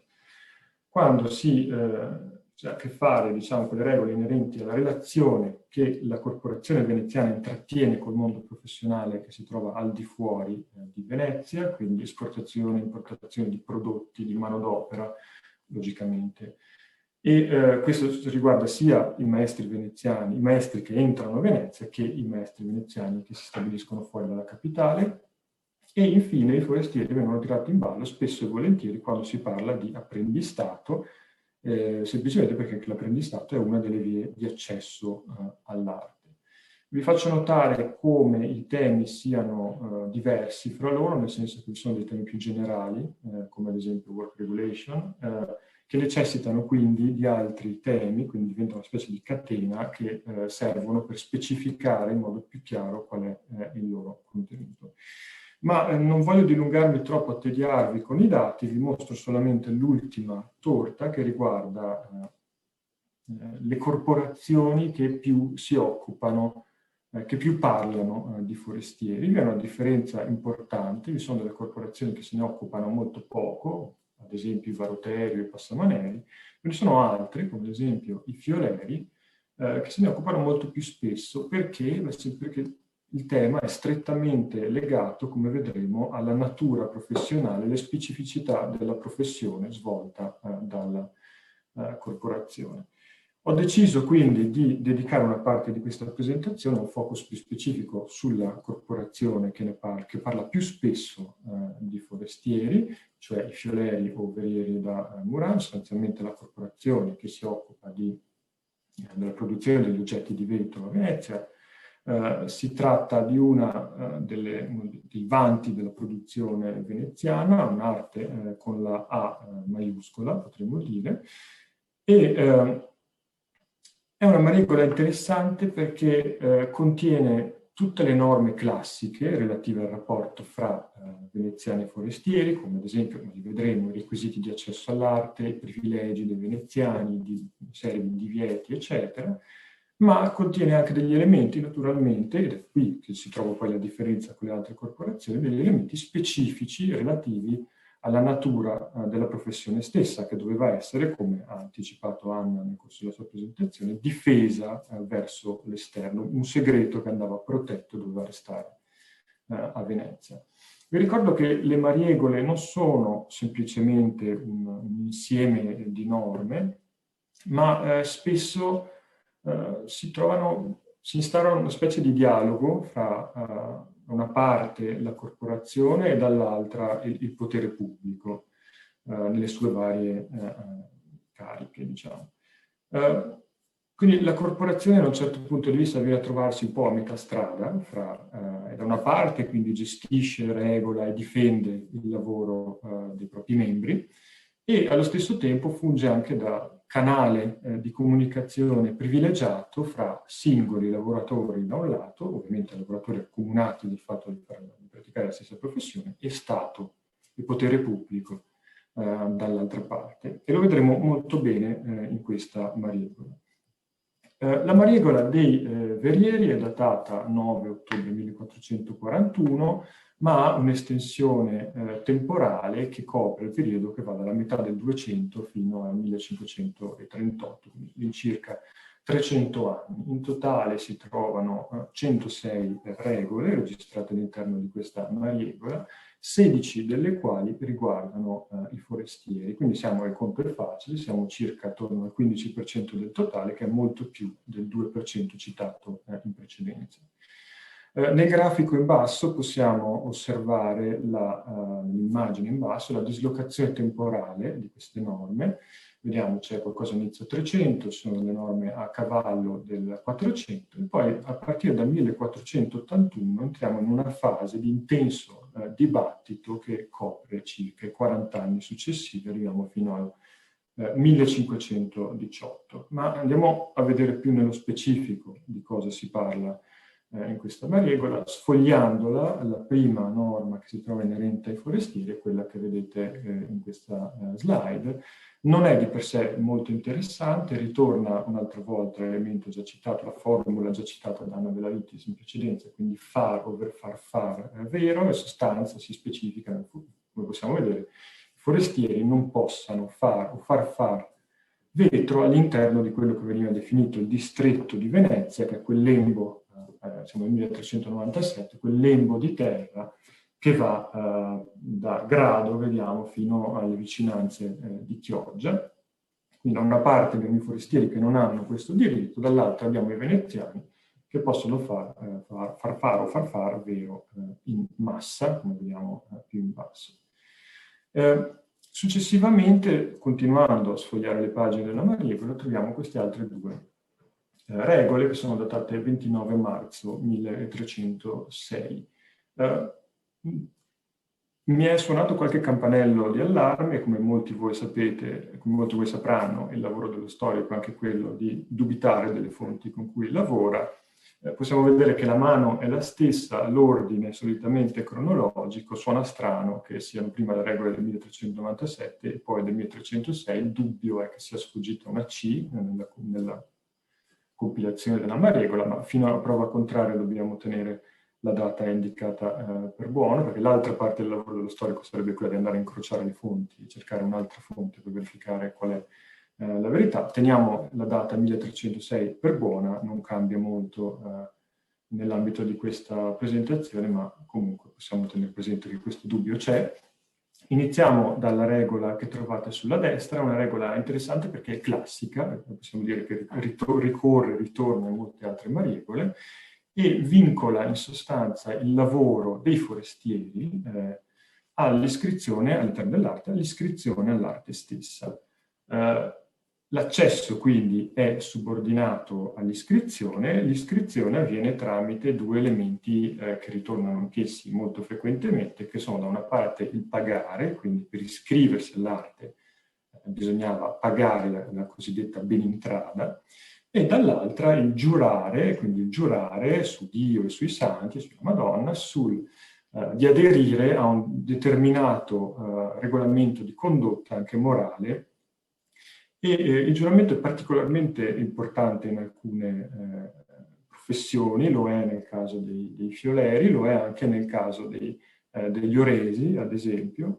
E visto che questo ciclo di seminari si focalizza sul tema dell'altro e non solo sui forestieri, vorrei giusto citare una cosa. Ritengo che il giuramento sia molto importante perché, ad esempio, nell'arte degli oresi è usato come discrimine per escludere una certa specifica categoria di altro, che non può essere definita forestiero tout court, cioè gli ebrei, perché gli oresi erano tenuti a giurare sulla qualità del loro lavoro, sulla qualità dei metalli, nello specifico, impiegati nell'ambito del loro lavoro, e il giuramento degli ebrei, essendo di un'altra squadra religiosa, diciamo, non era ritenuto valido.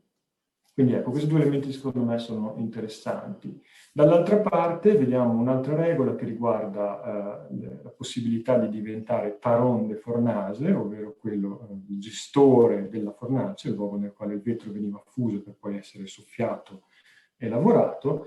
In questo caso sembra molto, come dire, evidente, nel senso, dicono che per essere paron de fornase bisognasse saper lavorare la ditarte con le sue mani. Quindi si pone un vincolo che sembra essere un vincolo abbastanza largo e logico. In realtà, per divenire paron de fornase bisognava essere abili nel mestiere. Dall'altra parte però possiamo ragionare che l'unico modo per divenire abili nel mestiere, per dimostrare di esserlo, era essere passati per l'arte, quantomeno, e dunque queste due regole sono molto collegate fra di loro. In generale è un atteggiamento abbastanza aperto nei confronti dei forestieri, che erano, permettetemi di dirlo, i benvenuti, nel senso potevano accedere all'arte, potevano svolgere la professione previa iscrizione alla corporazione, naturalmente. È un atteggiamento per l'appunto di relativa apertura che continua a durare fino a inizio del 400. C'è una regola datata 1403-1427, non è stato possibile risalire alla data specifica, che ha ancora un tono molto conciliante da questo punto di vista, nel senso che si ridefinisce l'ammontare della benintrada, e però si inizia a intravedere il fatto che la corporazione volesse porre un limite, una differenza fra veneziano e non veneziano, perché si specifica che i forestieri, che potevano tranquillamente iscriversi e professare, lavorare nell'arte, dovevano però essere registrati in un libro, in un quaderno apposito. E si inizia a fare una certa differenza. A partire dal 1481, che se vi ricordate è all'inizio di quell'intensa fase di dibattito che abbiamo visto nella figura in precedenza, l'atteggiamento dell'arte nei confronti dei forestieri cambia totalmente e si entra in una fase di chiusura molto decisa. E il primo riferimento a questa chiusura è lo stralcio della mariegola che trovate in questa slide, nel quale sostanzialmente si specifica che nessuno poteva avere accesso all'arte tranne i cittadini, come vediamo in basso, muranesi o veneziani, figlioli dei nativi. Di fatto è una chiusura molto forte, e è interessante notare, perché si ritrova qui e si ritrova sempre, che viene creata una sorta di gerarchia fra muranesi e veneziani, perché muranesi compare sempre prima di veneziani, quindi l'accesso, insomma, prima i muranesi, con gli slogan politici attuali, e poi i veneziani. L'arte in un certo senso in questo caso sta dando una propria definizione di chi è un forestiere. Vi ricordo che il tema di riuscire a definire il concetto di forestieri è estremamente complicato. In questo caso è l'arte che ci dice chi sono i forestieri secondo loro, cioè tutti quelli che non sono muranesi, non sono veneziani, figli di nativi. 8 anni dopo, 1489, cerco di velocizzare altrimenti stiamo qui tutta la sera, l'atteggiamento di chiusura continua e si amplifica, si ribadisce il fatto che solo i muranesi e i veneziani figli di nativi potessero avere accesso all'arte, quindi una chiusura verso il mondo esterno un'altra volta, ma a questa chiusura verso il mondo esterno si somma una chiusura verso il mondo interno, diciamo, perché viene specificato che tutti coloro che fanno parte dell'arte, e lo aveva in parte anticipato Anna prima, non avevano il diritto di andare a lavorare all'estero, e tutti quelli che già si trovavano in quel momento a lavorare all'estero erano obbligati a rientrare entro il termine di 3 mesi, se non sbaglio, a Venezia. Quale sia la causa di questa svolta non si sa, ma la possiamo immaginare. Da una parte può essere una presa di coscienza del valore, dell'importanza dell'arte, che ho già definito essere un'arte con la A maiuscola, dall'altra potrebbe essere il timore dell'aumento di quelle che loro chiamavano contraffazioni, quindi i contrabbandi, e forse una risposta a un pericolo nei confronti della concorrenza estera. 12 anni dopo, però, siamo nel 1501, quindi non troppo dopo, iniziano ad emergere alcune contraddizioni da questa estrema chiusura dell'arte. E cosa succede? Lo possiamo leggere, perché avanti, dicta provvision, solevano i patroni, quindi i baroni delle fornaci, tenere lavoranti ultramontani, genovesi, fiorentini e di altri luoghi e terre aliene. Adesso che l'arte si trova ad avere molto lavoro, perché sono state allevate, quindi sono state create nuove fornaci e da una parte molto lavoro, dall'altra scarsità di manodopera, quindi a causa della morte di assai che sono andati gli armi, con l'armata, quindi molti, quelli che probabilmente erano rimasti ridotti ormai in età avanzata, l'arte si trova in carenza di manodopera e stanno prendendo dei soldi sostanzialmente. È una supplica questa ovviamente da parte dell'arte, la supplica chiede che cosa? Di poter prendere altri lavoranti famigli secondo la loro esigenza per lavorare diritti veri che siano sudditi e nativi nelle terre dominio di questo Stato. Quindi la supplica dei membri dell'arte è quella in un certo senso di ridefinire che cosa sia un forestiero, ridefinire le norme di accesso all'arte, allargare in un certo senso le maglie e allargare quindi il bacino all'interno del quale poter pescare la manodopera.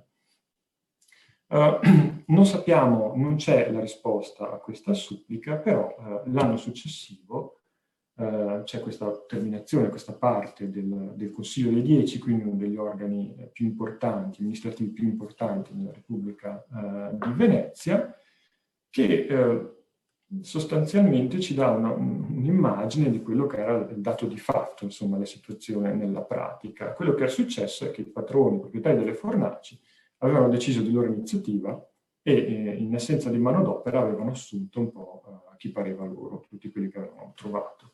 La risposta del Consiglio dei 10 è molto pragmatica, in pieno stile veneziano, perché non li caccia, ma per paura che questi nuovi lavoranti che ormai avevano appreso il mestiere insegnassero, esportassero il lavoro all'estero una volta cacciati, decidono di dichiararli abili a lavorare, e sulla destra vediamo anche la motivazione insomma, di questa decisione. Non essendo permessi esercitare qui quell'esercizio che loro medeni guerrieri nativi che hanno insegnato, convenieriano andare in terre aliene a lavorare. Quindi piuttosto che questi se ne andassero all'estero, era meglio tenerseli a Venezia. Tuttavia questo atteggiamento, ancora una volta, questa chiusura non muta. Qui siamo nel 1518, adesso molto velocemente, ancora una volta si ritorna sui vecchi slogan, prima i buranesi, prima i veneziani e tutti i figli di nativi e gli altri non avevano il diritto di iscriversi alla corporazione. Questo è un caso, quello dei fioleri, dei velieri, secondo il mio parere, estremamente interessante, perché ci permette veramente di avere una panoramica abbastanza dettagliata su quello che è spesso il rapporto fra forestieri ed arte, quindi intervallato da aperture e da chiusure. Ma non è l'unico tema, e leggendo tutte le regole contenute nelle Mariegole in analisi sono riuscito a riassumere quelli che a mio parere sono i punti cardine toccati dalle Mariegole sul tema. Da una parte, l'abbiamo visto, ne abbiamo parlato lungamente, la possibilità di accesso all'arte, in questo caso ne abbiamo parlato molto a lungo della necessità di proteggere i segreti, come nel caso di Fioleri. Il secondo punto che vale la pena di sottolineare è un'altra modalità di accesso all'arte, ovvero l'apprendistato. In questo caso era veramente importante gestire i forestieri. Vediamo due esempi di altre Mariegole, in basso quella dei tappezzieri Bolzieri e Selleri, nel quale c'è una lista di professioni e per queste professioni si specifica che non potranno in avvenire essere accordati e descritti per garzoni se non i nativi veneti, sudditi dello Stato, eccetera. In alto invece è uno stralcio della Mariegola degli Oresi, in cui si dice che al tempo debbano stare i garzoni al servizio dell'arte, tanto terrieri da una parte quanto forestieri, e un altro elemento su cui tornerò brevissimo, quello debbano pagare i forestieri. Dunque, accesso all'arte da parte di maestri, accesso all'arte da parte di apprendisti, quindi tramite l'apprendistato. Un altro tema è quello dei forestieri e contrabbando. Qui abbiamo due immagini tratte dalla Mariegola dei detentori. nella quale si parla dei forestieri che arrivavano a Venezia con i loro scudi e le loro targhe per vendere di contrabbando. E infine, forestieri e tasse e contributi, anche questo è un tema che ricorre molto spesso. In sostanza si dice, ok, potete iscrivervi all'arte, ma visto che ci siamo vi chiediamo di pagare qualcosina in più. Di solito il ragionamento è questo. Tuttavia ci tengo a sottolineare che le somme richieste in più ai forestieri non sono mai tanto elevate da risultare impossibili, diciamo, da pagare, non risultano mai un ostacolo impossibile all'accesso. Con questo mi avvio finalmente alla conclusione. E lasciatemi un po' di autopromozione, nel senso che Marven sembra funzionare, è un utile supporto a disposizione degli studiosi, è un supporto, chiaramente non è una sfera di cristallo, molte mariegole, come è già stato detto da Monica Viero, sono anche parziali, frammentari delle volte, quindi è sempre necessario che lo storico faccia il suo lavoro, cioè incrociare le fonti, e sicuramente però se proseguendo con il lavoro, proseguendo con l'inserimento di altre variabili, il database contribuirà, cioè risulterà portare risultati più interessanti, nonché più significativi. Dall'altra parte, per quanto riguarda la regolamentazione, il rapporto tra marivoli e forestieri, abbiamo visto che non è uno dei temi più ricorrenti all'interno della documentazione, e quando è presente in modo consistente c'è sempre questa ambiguità fra la protezione dell'arte, sia dei segreti ma anche degli stessi di coloro che lavoravano, insomma dei maestri all'interno dell'arte, nei confronti dell'esterno, ma dall'altra spesso ci si scontrava invece con la necessità di trovare della manodopera, come nel caso dei fioleri. I grandi temi sono principalmente l'inclusione e l'esclusione di maestri, l'apprendistato, quindi l'altra via di accesso, le tasse e il contrabbando di uomini e merci. Un tema di cui avremmo potuto parlare per 2 ore è quello di chi è un forestiere. È un concetto estremamente mutevole, come ho detto in precedenza, e quindi l'arte molto spesso, sempre, specificava qual era il suo concetto di forestiere, cioè di colui che aveva diritto di accedere e invece che chi non ce l'aveva. Chiaramente questo non esaurisce il tema dell'altro, che come ho ricordato è il fulcro, il focus di questo ciclo di conferenze. Avremmo potuto parlare di altre categorie estremamente interessanti, come ad esempio le donne o gli ebrei, ma casomai chiederò a Valentina se ci inviterà un'altra volta per fare questo, e concludo così. Grazie. Grazie Matteo, ti ringrazio moltissimo anche Anna. Io non voglio rubare tempo, quindi passo immediatamente la parola a Alessio Boccazzi che modererà il dibattito. Invito tutti gli ospiti a scrivere le proprie domande in chat, perché oggi non abbiamo molto tempo, però davvero lasciatemi dire soltanto ancora una volta grazie a queste splendide presentazioni che ci hanno consentito di scoprire questo progetto che insomma per fortuna a cui ho potuto assistere, quindi che conoscevo già abbastanza bene, e poi ricordare appunto quello che c'è al Correr, quello che possediamo e quello che dobbiamo anche proteggere. La parola a Alessio Boccazzi. La ringrazio professoressa, buonasera a tutti innanzitutto. Al momento non risultano domande, e quindi non posso fare altro che rinnovare l'invito ad esporre perplessità, quesiti o interventi di genere nella chat, così da integrare appunto quanto già detto nel corso del seminario. Valentina, eccomi, scusami, posso intervenire?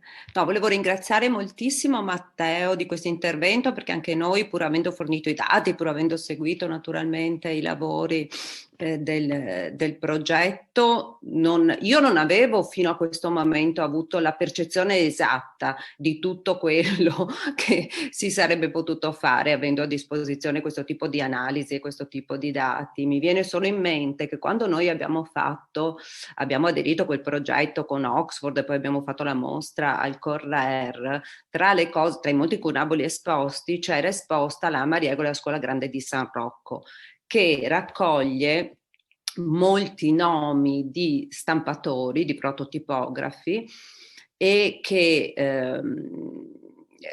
sulla quale Cristina Dondi ha fatto degli studi e delle ipotesi, e molti naturalmente prototipografi stranieri, come sappiamo, insomma, no, che spiegava la diffusione poi della stampa a Venezia. Ecco, cioè uno strumento di questo tipo applicato anche alle liste dei nomi di partecipanti, alle scuole, cioè perché molti stampatori, per esempio, stavano nelle scuole di San Rocco e non come ci si poteva aspettare nella Mariegola di stampatori, per dire, no? Quindi ecco, l'incrocio di questi dati può spiegare veramente moltissimo e metterci veramente di fronte a una visione diversa, nuova e assai utile, insomma, ecco, per cui grazie Matteo davvero per questo lavoro. E insomma, adesso siamo obbligati ad andare, adesso che abbiamo capito siamo obbligati ad andare avanti, non si può fare a meno. Grazie. Beh sì, l'idea, grazie innanzitutto, grazie mille, fa sempre piacere. L'idea, quando abbiamo iniziato a pensare come costruire la struttura anche del progetto, è stata quella di renderlo il più possibile adatto più che altro, per accogliere diversi tipi di documentazione normativa di questo tipo, quindi si potrebbe tranquillamente allargare ovviamente ad altre mariegole veneziane, ma l'idea era anche quella di poter fare un qualcosa che fosse anche esportabile all'estero, creare un modello di base. Il lavoro è stato pensato anche per raccogliere molte più informazioni rispetto a quelle che ho presentato oggi, tra i quali, come lei diceva, i nomi. L'idea originale era anche quella di inserire, di schedare, catalogare tutti i nomi propri che compaiono all'interno delle mariegole per finalità comparative, e anche in collaborazione con quanto fatto dall'altra parte con il progetto Garzoni. Sarebbe stato interessante trovare delle corrispondenze fra documentazione normativa e documentazione di altro tipo, in questo caso relativa all'apprendistato. Non è stato ancora possibile farlo attualmente perché avendo avuto poco tempo a disposizione abbiamo dovuto fare delle scelte, e chiaramente la scelta più principale è stata quella di favorire di per sé la documentazione, quindi la schedatura di un numero maggiore possibile di norme, di regole e di mariegole di per sé. Quindi, ecco, solo questo. Grazie di nuovo. Ci sono due domande. Ecco, scusa, prego. No, volevo far osservare appunto che col funzionamento della chat sono emerse alcune domande, la prima delle quali è della signora Fiorella Pagotto, che invito appunto a prendere parola e a porre la sua domanda. Devo chiedere, però non so bene a chi chiederlo, perché siete in tanti, so che tutti vi siete imbattuti sia di Garzonato che di Mariegole, se vi siete imbattuti in fasi di Garzonato o regole contro i fasi di secolo. So che è una domanda molto specifica. No, che si sentiva male. Falsi contratti di Garzonato? Non lo so, ma Matteo, hai la risposta? Non ora, ma se mi date il tempo di estrarre i dati, sì, è una cosa che si può verificare eventualmente, sì. Così su due piedi non saprei risponderle così nello specifico. Comunque è una domanda interessante, è probabile che ci sia in effetti. Sì, molto probabilmente. Adesso non so il periodo, non ho capito esattamente. Beh, io ricordo a memoria così di aver percorso alcune regole nella Mariegola dei Detentori che riguardano proprio i falsi garzoni, e non credo che ci siano soltanto nella Mariegola dei Detentori. Quindi penso sia un tema abbastanza esteso. Pensavo a quello. C'è una domanda di Jean-François Chauvard. Sì, buonasera a tutti e grazie mille per i vostri interventi. Infatti avrò due domande. La prima è un po' generale, volevo sapere se il fatto che lo sposo straniero di una veneziana abbia l'accesso alla cittadinanza di Intus e dunque al mercato di lavoro era veramente una risorsa in contesto di apertura assai importante delle arti. E l'altra domanda è legata all'indicazione di certi stranieri, perché se ho capito bene, nelle Mariegole si tratta degli stranieri o di certe categorie, ma abbastanza astratte di stranieri, insomma, suddetti, alieni, infedeli, e in certi casi sono puntati ultramontani, fiorentini, eccetera. In questi casi, secondo voi, è possibile incrociare questa citazione particolare di una categoria di straniero e una vicenda particolare, una congiuntura particolare che sarebbe trascurabile o piuttosto identificabile tramite altre fonti. Ecco, grazie, ma ancora veramente complimenti. Grazie Jean-François, comincio a rispondere io. Allora, la questione del matrimonio dello straniero con la veneziana, siamo sicuri che sia sempre vero? Perché abbiamo una legge del 1407 che ci apre, e poi una legge del 1552 o 58, non ricordo più, che invece dice ci vogliono 8 anni di residenza, eccetera. Quindi non sono sicura che siano delle cose sempre applicate, o comunque varia. Dopodiché è anche il fatto, per esempio, che io abbia trovato che dei bergamaschi devono chiedere la cittadinanza dei Intus, ci complica molto la visione che abbiamo della legge e della realtà, insomma, perché i bergamaschi sono già cittadini dei Intus in teoria, allora perché la chiedono? Quindi è tutto un po' complesso. Un evento di apertura delle arti penso di sì, perché ripeto, le arti sono aperte, ma secondo me meno di quel che pensiamo, diciamo. Questo è tutto è stato già studiato in parte, ma insomma sarà bene approfondirlo ancora di più, insomma. Ecco, questo mi viene da risponderti. E sull'altra questione, sì, penso proprio che ci sia un legame fra la definizione dello straniero e congiunture, insomma. È quello un po' che ho citato riguardo a 1537, insomma, cioè c'è un momento specifico in cui la categoria degli stranieri sudditi di infedeli emerge, non so se ci fosse prima, insomma, e lì c'è la crisi dell'impero veneziano, insomma, e ci sono le leggi specifiche sui grigioni a un certo punto, cioè credo di sì, insomma, che sia da legare a queste cose. Matteo, forse hai delle... Sì, io ho la stessa sensazione, ma oltre alla congiuntura, anche come dicevo prima, alla specificità dell'arte, perché ho la sensazione, in parte confermata da alcuni dati, ma non pienamente, quindi bisognerebbe forse andare a vedere meglio, che in realtà è già stato dimostrato per alcune arti, che determinati lavoratori provenienti da certe zone confluissero a lavorare in facessero poi specifiche professioni.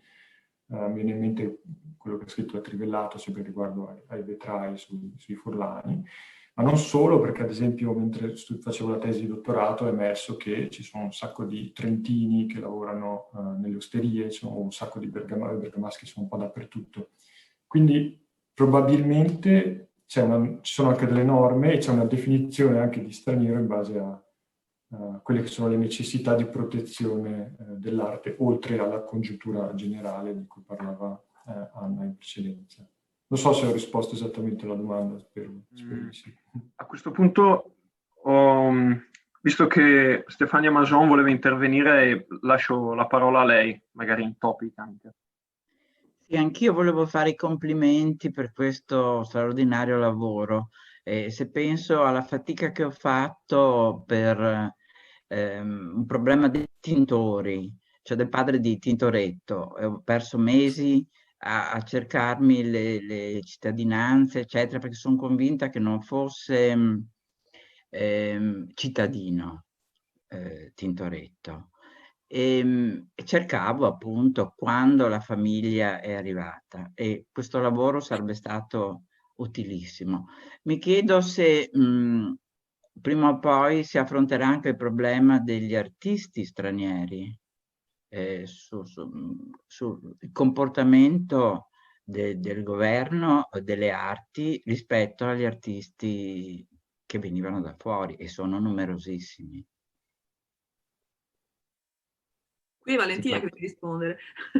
Sì, diciamo Stefania che abbiamo un appuntamento, credo sia il 15 aprile, in cui cominceremo ad aprire la questione, ma insomma è, come tu ben sai e ben meglio di me, una questione estremamente complessa.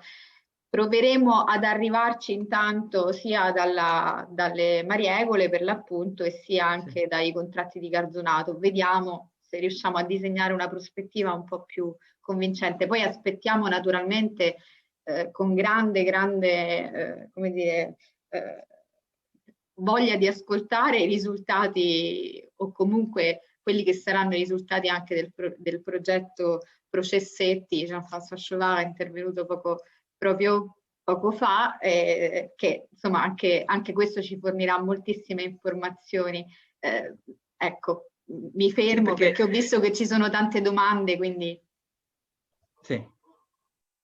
Prego Stefania. No, perché sembra molto facile la vita per gli artisti, per inserirsi, insomma, per avere commissioni, anche se sono stranieri. Ecco. L'apparenza, poi in sostanza, non lo so. Ecco. Allora a questo punto ripasserei la parola a Laura Sabadin.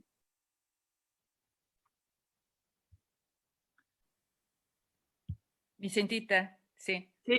Buonasera, sì. Io chiedevo, ma mi pare di aver capito, insomma, già la risposta, se le regole nei confronti dello straniero venivano lasciate al libero arbitrio di ogni singola scuola, quindi potevano essere molto diverse, oppure dovevano attenersi a comunque una sorta di regola, legge generale emanata dallo Stato nei confronti dello straniero. Ma direi tutte e due, e soprattutto qualsiasi regola interna all'arte doveva essere poi convalidata dalle magistrature, per cui comunque l'esempio che facevo prima dei tagliapietra hanno un problema e lo pongono ai provveditori di comune che glielo risolve, ma non... Però ci sono anche le regole generali, per l'appunto, e che a volte non sono tanto ben viste magari dai maestri artigiani, insomma. Può essere l'apertura appunto eccessiva, magari viene anche un po' contrastata, insomma. Comunque direi che... Potevano essere quindi molto restrittive da parte di un'arte, oppure meno da parte di altre, a seconda, insomma, della necessità di proteggere la professione, quindi. Sicuramente, sì. Però comunque l'arte si dà le sue regole, ma devono essere approvate. E questo si vede benissimo nelle Mariegole, tutta la cascata proprio delle magistrature, insomma, le molte magistrature che si occupano delle arti, che sono poi nuove che se ne aggiungono, insomma, abbastanza. Grazie, bellissimo lavoro. Grazie. Ecco, anche Teresa Bernardi aveva una domanda da esporre. Prego, quindi. Sì, grazie. Dunque, vi ringrazio moltissimo per i vostri interventi e non vedo l'ora di poter usare, insomma, questo strumento. E la mia curiosità riguarda più che altro la definizione dell'altro. Quindi mi chiedevo se fosse possibile intersecare le diverse categorie a cui avete fatto riferimento, e quindi indagare in che modo le Mariegole, ad esempio, fanno riferimento a donne ebree, oppure donne forestieri ebrei. Ad esempio nelle mie ricerche io ho studiato il sistema dei permessi di soggiorno, le norme spesso intersecavano in qualche modo le categorie, quindi volevo sapere in che modo e in che modo succedeva anche nelle Mariegole. Grazie alla domanda. Io rispondo solo su quello che so, cioè il fatto che le donne forestiere nelle Mariegole esiste come definizione, ma sono le donne che non fanno parte delle famiglie dei maestri artigiani. Quindi sono forestiere rispetto non alla nazionalità o alla cittadinanza, eccetera, ma rispetto al fatto che sono considerate esterne al sistema che prevede che siano solo le donne della famiglia che possono lavorare nella bottega. Questo succede per i fustanieri, succede per la seta, e quindi è la definizione di donne forestiere che io trovo nelle Mariegole. Donne forestiere nel senso di donne che vengono da un altro paese, non lo so, non credo che ci sia. E lascio Matteo sulla questione degli ebrei. Sì, rispondere è abbastanza, grazie alla domanda. Rispondere è abbastanza complicato perché non ho in mente le oltre 2500 regole di cui sopra, e quindi ti rispondo ancora come ho fatto anche in precedenza, un po' sensazione, ma l'idea è che ci siano delle categorie abbastanza rigide, e quindi se uno è ebreo è prima di tutto ebreo, prima che forestiere, e quindi è soggetto a una normativa che è più rigida da un certo punto di vista rispetto a, anche lì, forestiere, bisogna capire poi che tipo di forestiere. E quindi non credo che siano considerate le categorie di miste o, come dicevi tu, incrociate, quindi di donne forestiere, non nell'accezione appena di cui ha parlato ora Anna. Grazie. Ecco, quindi ora rimando la parola a Matteo Casini alla sua considerazione.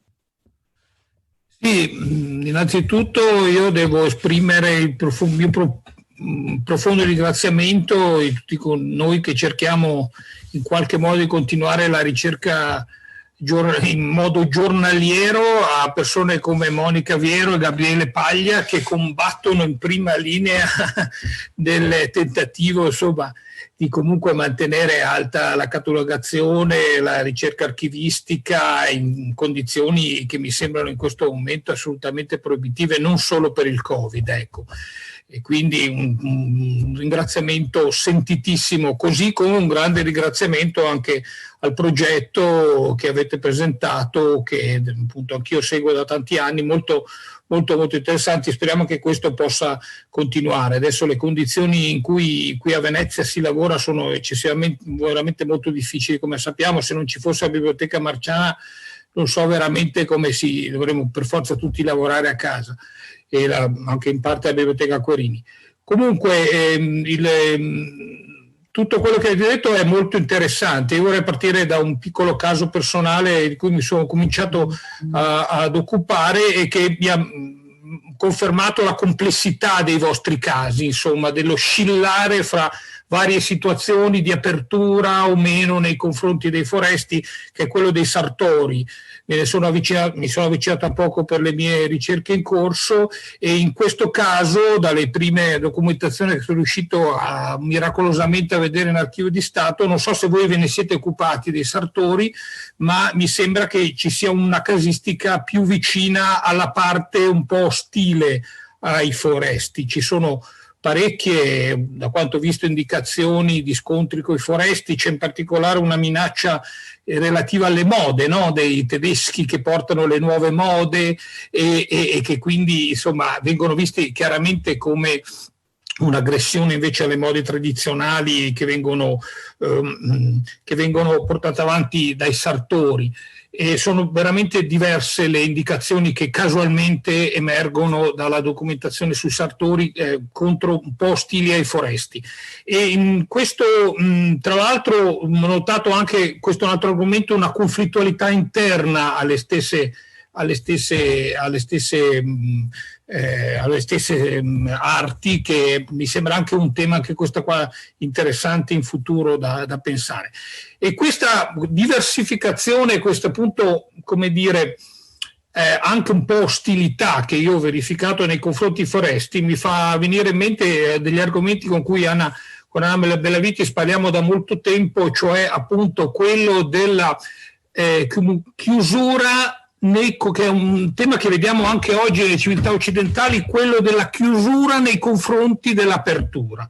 Cioè una società ricca come quella veneziana del 400 richiede, no, manodopera, richiede appunto tanti stranieri che vengono per lavorare perché ci sono opportunità, però nello stesso tempo, come vediamo anche oggi, secondo me, in Italia e altrove, c'è però un senso, no, per venire anche all'argomento dell'altro, di chiusura anche verso invece settori sempre più elitari, cioè vediamo il foresto che viene, che tra virgolette ci invade, che porta cose nuove, ne abbiamo bisogno, lo richiediamo noi, lo richiede l'economia, però noi ci richiudiamo. E a questo proposito anche le leggi sulla cittadinanza che Anna citava, anche quelle variano molto a seconda dei periodi, si aprono, no? Nel 400 anche quelle di Intus Piexer, ma poi nel 500 si irrigidiscono di nuovo. Tutto il percorso della cittadinanza originaria, lo sappiamo, è all'inizio più, diciamo, dinamico e poi va verso sempre di più una progressiva chiusura. Quindi mi sembra che questo caso che studiate sia molto interessante per valutare proprio il rapporto fra nuovi arrivi e reazione politica e sociale delle elite. Io mi occupo, sapete, soprattutto delle elite e vedo quindi questo rapporto con i foresti da un altro punto di vista, dal punto di vista del governo e da un punto di vista anche dell'elite come cittadinanza originaria, che tende poi tantissimo a chiudersi, anche questa è sempre molto più aperta naturalmente e come dire dinamica rispetto al patriziato, però anche lì ci sono dei fenomeni di chiusura e questo, quindi mi sembra, vi ringrazio per queste suggestioni molto interessanti e se potrete darmi le indicazioni sui sartori ve ne sarei grato, perché sembra essere un caso molto, molto interessante. Grazie. Grazie Matteo, non credo che abbiamo lavorato ancora sui sartori. Chiedo all'altro Matteo, no, infatti comunque sono molto d'accordo con quello che hai detto. E anche sui ringraziamenti a Monica Viero e a Gabriele Paglia, a chi si batte per far funzionare le cose in questa situazione. Abbiamo un'ultima domanda, credo, da parte di Nadia Mazzon, che voleva ricollegarsi a quanto già detto da Stefania Majon, e quindi prego. Sì, buonasera. Io mi chiedevo se sapete dirmi se per un pittore straniero che veniva a Venezia, ma anche in altre città, diciamo, c'era l'obbligo di iscrizione alla scuola oppure no, per poter lavorare. Valentina? Assolutamente sì, almeno per quanto riguarda il 500 abbiamo anche il caso di un processo famoso che è quello di Contarini e Malombra, cioè di due pittori che lavorano senza essere iscritti all'arte pur non essendo stranieri e soltanto per questo non hanno appunto il permesso cioè non possono lavorare. Per lavorare in un certo, non è chiaramente estendibile in assoluto, però che è chiaro che in un sistema corporativo, in un sistema dove le corporazioni hanno un peso così determinante, l'iscrizione all'arte è fondamentale per chiunque, a maggior ragione lo è per i cittadini stranieri e foresti più che stranieri. Abbiamo visto quanto poi questo termine sia complicato. Comunque sì, anche i pittori stranieri, anzi i depentori stranieri, dovevano assolutamente iscriversi all'arte. Ok, nella fattispecie io stavo pensando al caso di una ricerca di una mia amica che sta cercando informazioni su un artista tedesco che lavora a Treviso e non riesce a trovare documenti relativi alla scuola. Allora, Treviso è anche una città che è stata molto bombardata, magari si sono persi i documenti, ecco, quindi mi chiedevo però se questa cosa fosse un obbligo. Grazie Valentina, grazie. Prego. Aggiungo una cosa a proposito, se posso. Il fatto che fosse un obbligo non è detto che poi venisse effettivamente rispettato, perché ancora nel Settecento, ho in mente la Marigola dei Pentori perché l'ho vista pochi giorni fa, ma ancora nel Settecento c'è la ripetizione ancora della stessa regola che dice mi raccomando, tutti i lavoratori, i pittori che arrivano per lavorare a Venezia devono per forza essere iscritti, e subito dopo si trova il processo al pittore di Ancona che arriva a Venezia e ha lavorato senza essere iscritto. Quindi l'obbligo c'era. Il fatto di non trovare uno specifico pittore nella documentazione può anche essere legato al fatto che poi quest'obbligo venisse in realtà spesso e volentieri disatteso. Si sa, più volte una regola ripetuta, più significa che Più era non disatteso. veniva esattamente. Grazie mille.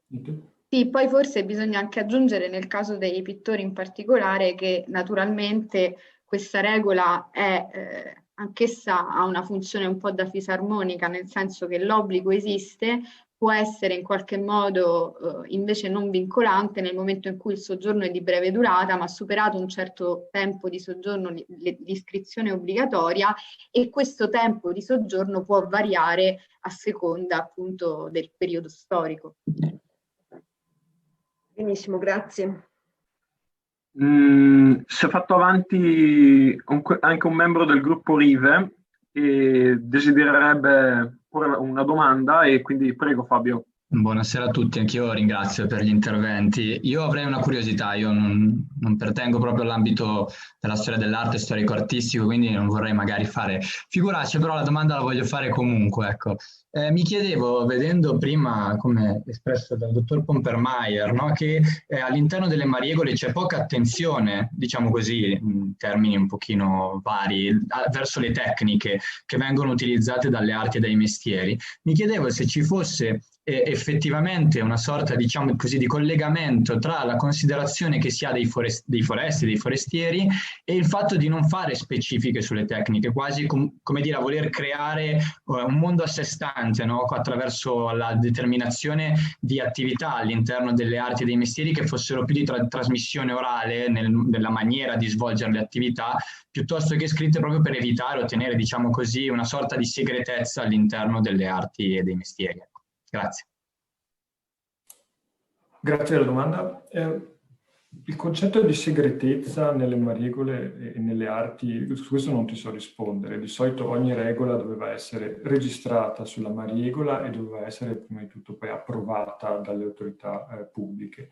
Se ti do del tu, se posso, se ti ricordi nella slide in cui facevo vedere l'andamento tematico di alcune regole specifiche, le tecniche crescevano un pochino, ma molto presto, era nella prima metà del 300, e lì venivano specificati alcuni dettagli della lavorazione che poi probabilmente non serviva più ripetere successivamente, quantomeno, e questo bisogna sottolinearlo, nelle Mariegole che sono state prese in esame nell'ambito del progetto, perché poi ovviamente se riusciamo ad allargare il campione può essere che questi dati cambino e che il risultato anche di quei grafici sia diverso. Quindi ecco, io non credo, non saprei esattamente risponderti per quanto riguarda la tradizione orale delle Mariegole, ma penso che la tradizione orale, scusa, all'interno delle corporazioni. Credo che un tema che sia abbastanza particolare come quello dei forestieri fosse ben definito a livello normativo e quindi anche ci sia traccia, ne sia stata fatta quantomeno traccia documentaria, poi altro discorso è se poi questa ci è arrivata o meno. Poi non so se qualcuno ha qualche cosa da aggiungere, Anna.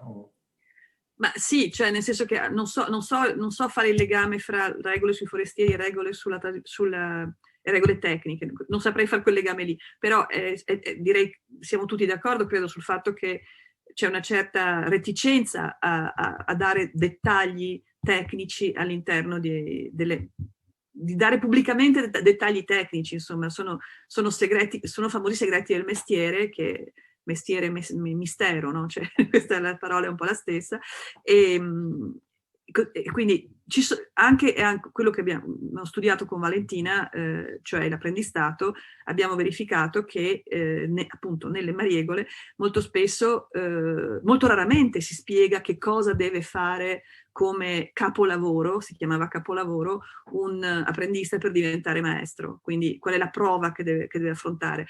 È molto raro avere dei dettagli su questa prova, proprio perché resta all'interno di una trasmissione nella bottega, una trasmissione orale, il che ci rende molto complicato studiare queste cose ancora di più, insomma, perché...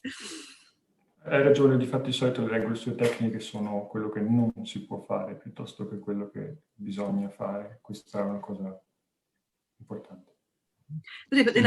Nell'Amerigo degli Oretici c'è una descrizione molto precisa invece, ho questo ricordo io, nell'Amerigo degli Oresi c'è molto precisa di quello che uno deve fare, non però di come lo deve fare, quindi l'oggetto è ben descritto, ma come ci si deve arrivare no, quindi siamo sempre lì, insomma.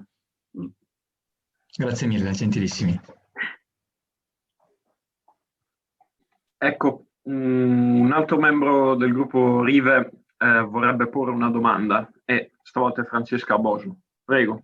Buonasera, sì, siamo insieme con Francesca. Mi chiedevo se esistono delle regole specifiche relative alla migrazione, all'immigrazione stagionale. In alcuni mestieri era un fenomeno molto importante.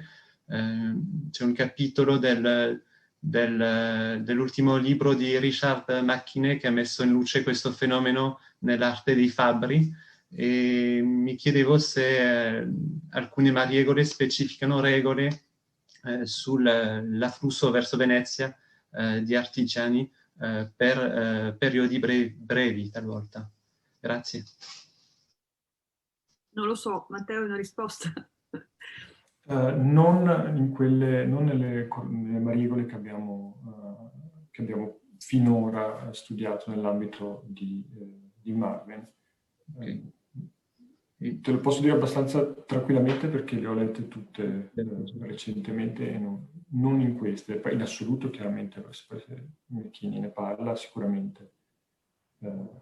Forse riguardano più altre. Perché quando è stata fatta la selezione di queste mariegole è stato seguito un criterio e sono state scelte alcune mariegole specifiche. Probabilmente riguarda più altre professioni, questo non lo so.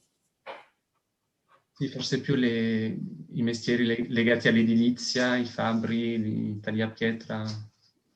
Pensavo anche al commercio minuto, tipo i fruttaroli, probabilmente per la categoria di prodotti che venivano, ci poteva essere una certa migrazione al fine di commerciare, insomma. Ma questo, ti ripeto, è un'idea, non lo so.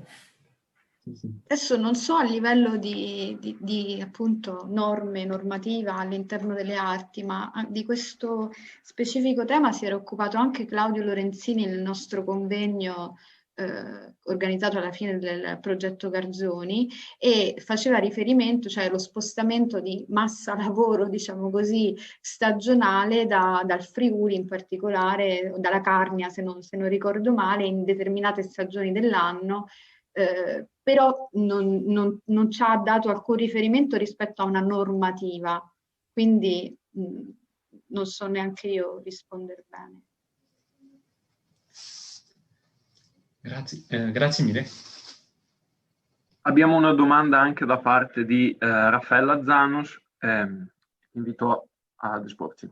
Buonasera, sì, io chiedevo se in caso di contestazione di un lavoro eseguito per una qualsiasi arte, l'utente poteva rivolgersi alla corporazione stessa per valutare quello che era stato eseguito, oppure non esisteva una forma di commissione giudicatrice del lavoro svolto? Mi chiedo se si doveva rivolgere alla corporazione o al singolo artigiano, cioè mi sembra un'ottima domanda a quella quale per ora non saprei rispondere. Non so se la corporazione si poneva come corpo per rispondere a questo tipo di richiesta, insomma. Sì, quindi c'era una cosa non codificata, pensavo ci fosse una specie di comitato di probiviri, ecco, che potessero giudicare quello che poteva essere svolto. Non esiste una codifica dell'arte perfetta, diciamo. Pensavo comunque che ci potesse essere la possibilità o di chiamare in causa la corporazione affinché nel caso di una contestazione, quindi di una causa legale, potesse intervenire per giudicare quello che era stato effettivamente realizzato. Parlo di un caselere piuttosto che di un pittore o di un artista qualsiasi, insomma un intagliatore di legno, ecco, che ne so, insomma.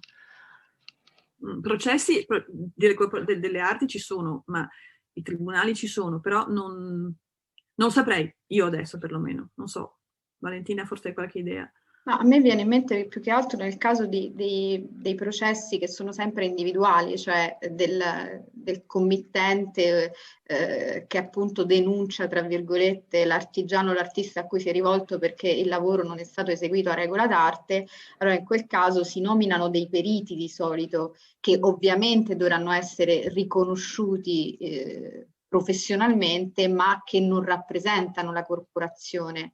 Per quel che conosco io, ma conosco molto poco, mi viene da dire che la corporazione si fa garante attraverso piuttosto appunto l'apprendistato, cioè nel senso che se si esce da quella formazione, se si è passati la prova, in quel caso la corporazione dà una sorta di patente di abilità per il lavoro, ma è chiaramente una patente, diciamo così, teorica. Poi se nel compimento della propria funzione non si svolge bene il proprio lavoro, in quel caso è l'individuo che è responsabile, non la corporazione. Così mi viene da immaginare. Sì, pensavo che ci potesse essere una sorta di espulsione dalla corporazione nel caso del perpetrarsi di attività non eseguite correttamente, tutto lì insomma, perché appunto la corporazione si fa in effetti garante del lavoro svolto, della qualità, e quindi pensavo che ci fosse una sorta di comitato dei probiviri appunto in questo senso. Ecco. 1, 2, 3, 4 lavori svolti male fa sì che ne perda anche l'immagine della corporazione stessa, secondo me. Grazie. Sì, molto Dalle maniegole emergono preoccupazioni legate alla qualità del lavoro, che però sono sempre, come diceva Valentina, non so, lamentele riguardo al fatto che arrivano lavoranti a fare la prova per diventare poi maestri che non sanno fare il proprio mestiere, e quindi c'è l'arte che un po' si preoccupa e dice no, questi se diventassero maestri così non saprebbero poi fare la professione nel modo giusto, insomma con un certo standard qualitativo. Quindi questo problema l'arte se lo pone sicuramente. Non ho mai trovato maestri cacciati per questo motivo, non mi pare di averne mai trovati. Sì, è sempre un po' difficile rispondere perché la documentazione è talmente tanta che non ho effettivamente tutto, non so tutto a memoria. E la mia sensazione è che siccome c'era sempre questa sovrapposizione di competenze fra molti come dire, organi pubblici veneziani, quindi non si sapeva mai esattamente dove andare anche per fare causa eventualmente nel caso un lavoro fosse stato svolto male. Secondo me per rispondere a questa domanda bisognerebbe andare a sfogliarsi alcuni processi in diverse magistrature e vedere che cosa salta fuori.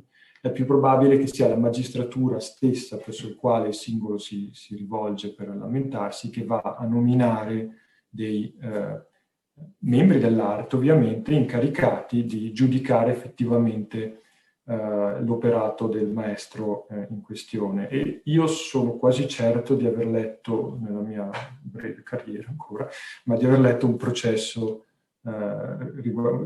focalizzato che si incentrava proprio su una causa di questo tipo, ma ora dovrei andare a vedere perché non mi ricordo dove l'avevo trovato. Era capitato per caso. Se non ci sono ulteriori quesiti o interventi da esporre, io passerei nuovamente la parola alla professoressa Sapienza. Grazie Alessio, io sono molto felice perché nonostante l'ora tarda siamo ancora tantissimi, evidentemente non soltanto questo tema è piaciuto molto, ma insomma questo progetto ne aspettiamo i risultati, speriamo davvero che possa funzionare e soprattutto proseguire, perché appunto come avete visto un lavoro condotto su 20 maniegole, ce ne sono almeno ancora un'altra 80 all'incirca che riguardano per così dire le arti e i mestieri, poi ci sarebbero anche tutte le altre, quindi insomma speriamo davvero di trovare il modo di continuare a far funzionare questo progetto. Vorrei ancora ringraziare infinitamente Monica Viero e Gabriele Paglia per la collaborazione all'organizzazione di questo seminario e speriamo anche per i lavori futuri.